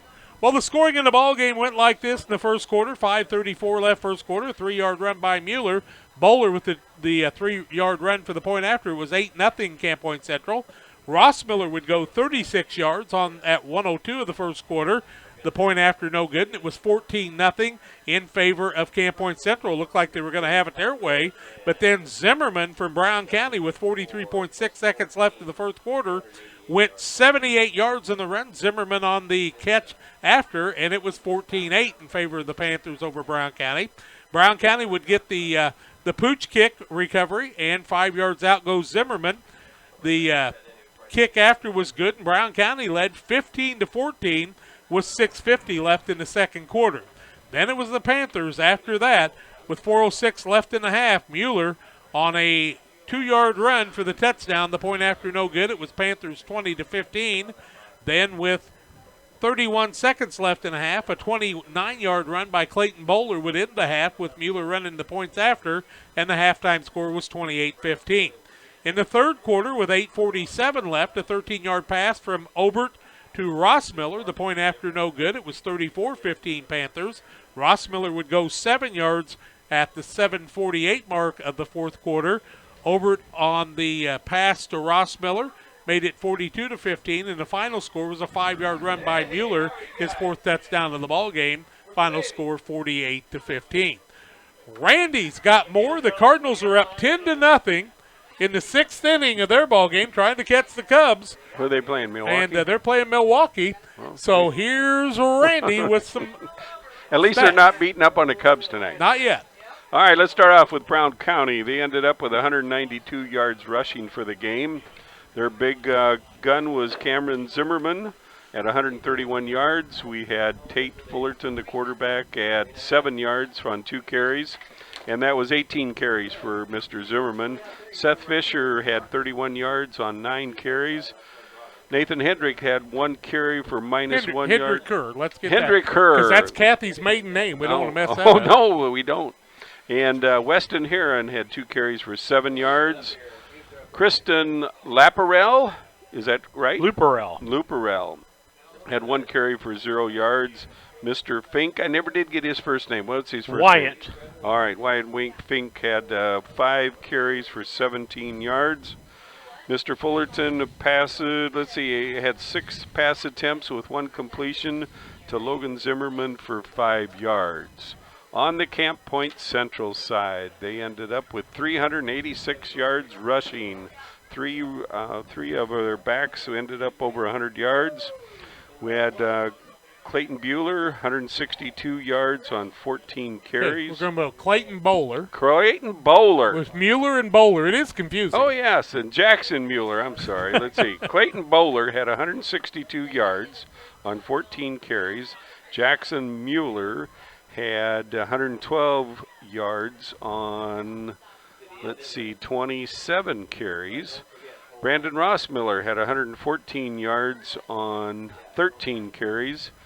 The quarterback, Carter Obert, had 2 carries for a minus 6 yards. Morgan Bonk, 1 carry for a minus 4 yards.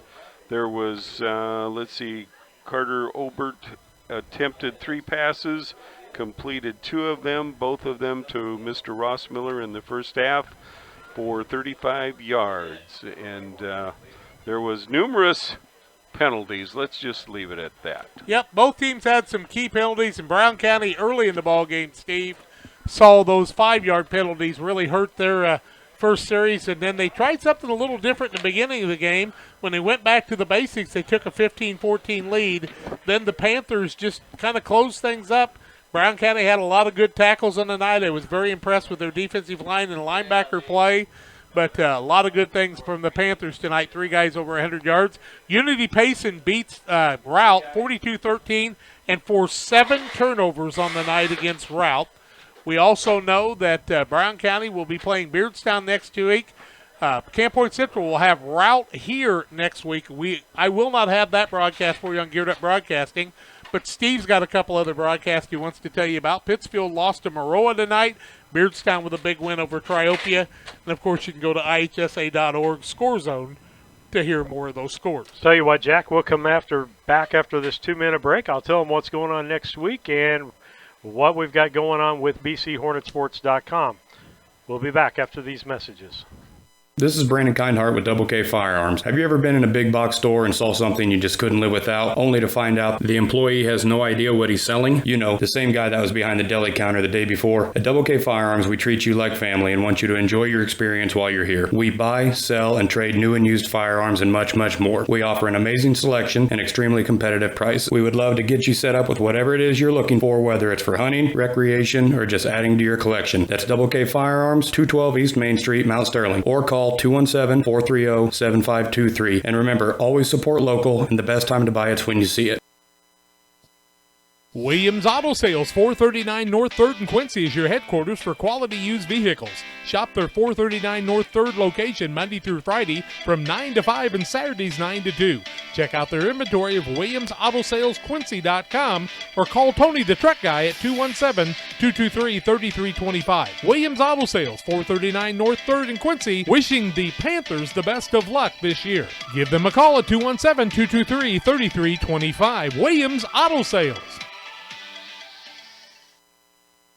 At Prairieland FS, we don't push products, we push limits. And our crop specialists are your connection to 4 of the must-trust brands in ag: FS Envision, FS High Soy, DeKalb, and Asgrow. They're also trained experts who can help you choose the perfect seed for your soil, budget, and growing conditions. Add it all up, and you have access to a partner who can help you achieve bigger yields than ever. Contact your Prairieland FS crop specialist today to ensure you have the best seed portfolio for your operation. Just because your kids are back to school doesn't mean you have to sacrifice your fitness routine. Illini Fitness is now open 24 hours a day, 7 days a week. Whether you're a busy parent, college student, night owl, or early riser, our hours now fit your schedule. Call to find out about our affordable memberships at 285-5635 or learn more by visiting IlliniHospital.org/fitness. Illini Fitness, located at 128 West Washington Street in Pittsfield. Most people understand the need for life insurance, but not many want to talk about why it's essential to your financial plan. It may seem intimidating, but it doesn't have to be. Don't get overwhelmed. Get started with Country Financial. Call Jacob Giesler or Larry Grady today at 217-773-3591, and we can work with you to find life insurance that gives you the protection you need at a price you can afford.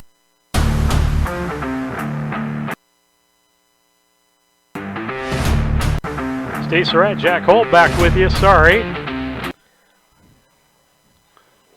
We'll get it stopped here in a minute. Randy's dancing on us. Final score here, 48-15.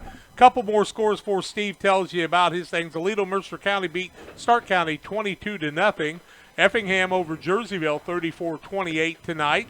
Also, we see North Mac over New Berlin. They were up 14-0 in the third quarter of that game, no final. Clark County beat Hamilton West Hancock 56-0. Jacksonville lost to Rochester 71-31. What a high-scoring game there.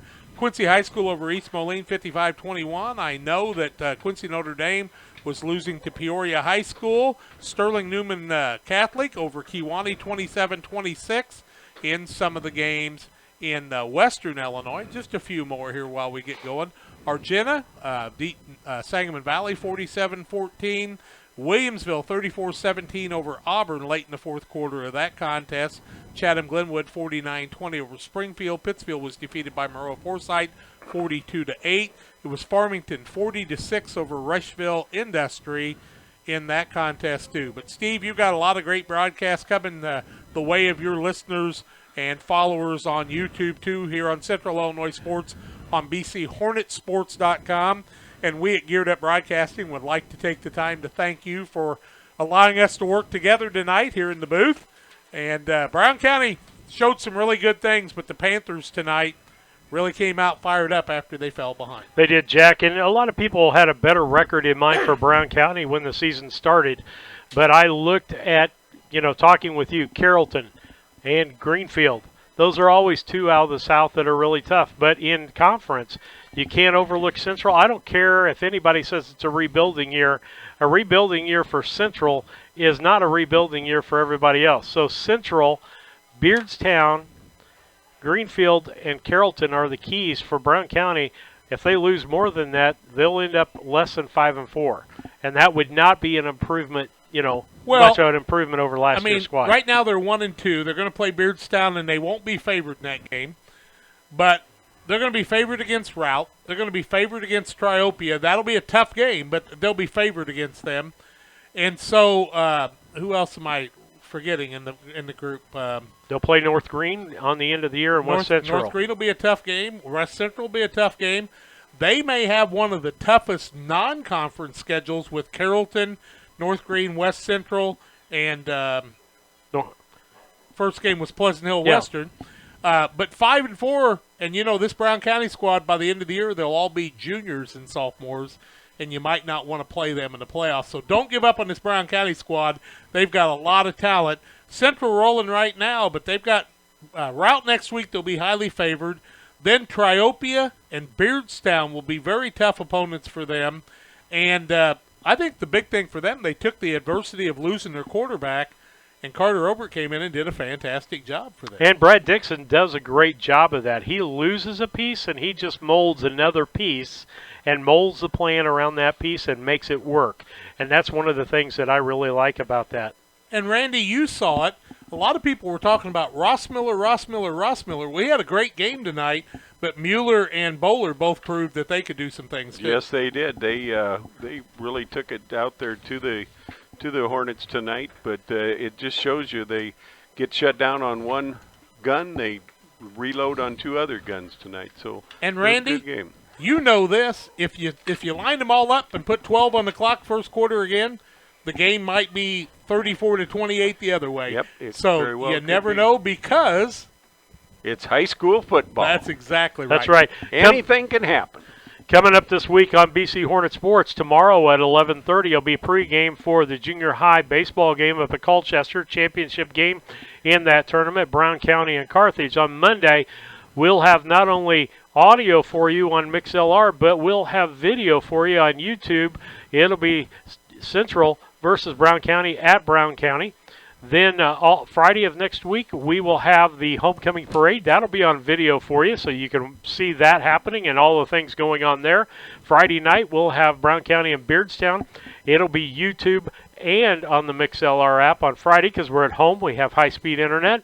And then probably Saturday, I'm going to be back down your direction because it'll be junior high baseball regional time down at Pittsfield. Brown County gets a bye, and I don't believe they play until Saturday. They'll play Saturday, and they'll play the second game because Pittsfield will play the first game.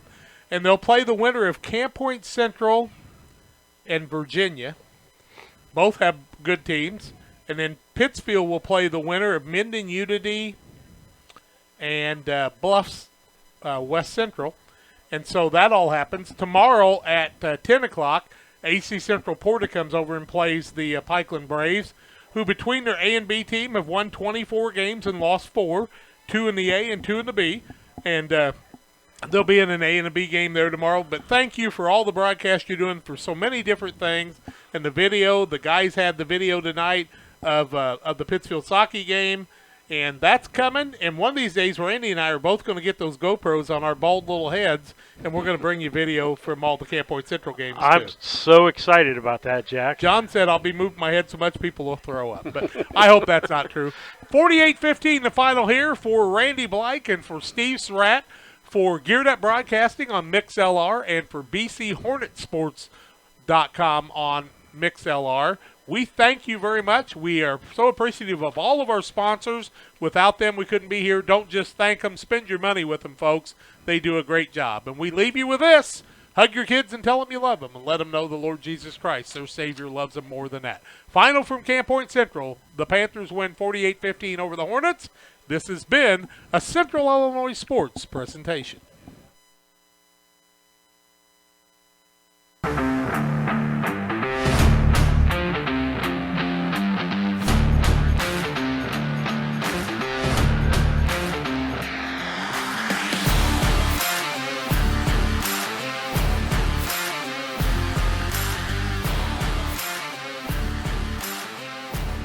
Thank you for listening to the broadcast of the Central Panthers and the Brown County Hornets on the Central Illinois Sports Network, brought to you by Geared Up Broadcasting and BCHornetsports.com. Tonight's sponsors included All About Dance and More, Country Financial Agent John Hibbert, B&N Trucking, Crush Yours on You, Brown County State Bank, Steve Farlow and Golden Harvest, Cass Communication, Adams County Fencing, Country Financial Agents Larry Grady and Jacob Giesler. L. Grady Realty, Brian Dickhute, Pure Wester Grain, Farmer State Bank of Camp Point, Double K Firearms, Hamilton Funeral Home, Farmer State Bank and Trust Company, Mount Sterling, Helena Agra, Farmer State Bank, Riggsville, Illinois FBFM and Bob Ray, Helena Chemical Company, and Matt Held, Jansen Seed and Supply, Hindeker Funeral Home, Matt Hughes, your channel seedsman, Henry Automotive, Williams Auto Sales, Cassing Lumber Company, Larry Dunn Accounting, Main Street Repair, Mount Sterling Implement, Mount Sterling Savings Center, Moreland and Devitt, Prairie Land FS, the Ray Insurance Agency, Renee's Place, Rustic Garden, Scranton Heating and Cooling, and York Tire. Thank you for listening to the broadcast, and God bless. Oh, say can you see by the dawn's early light what so proudly we hailed at the twilight's last gleaming, whose broad stripes in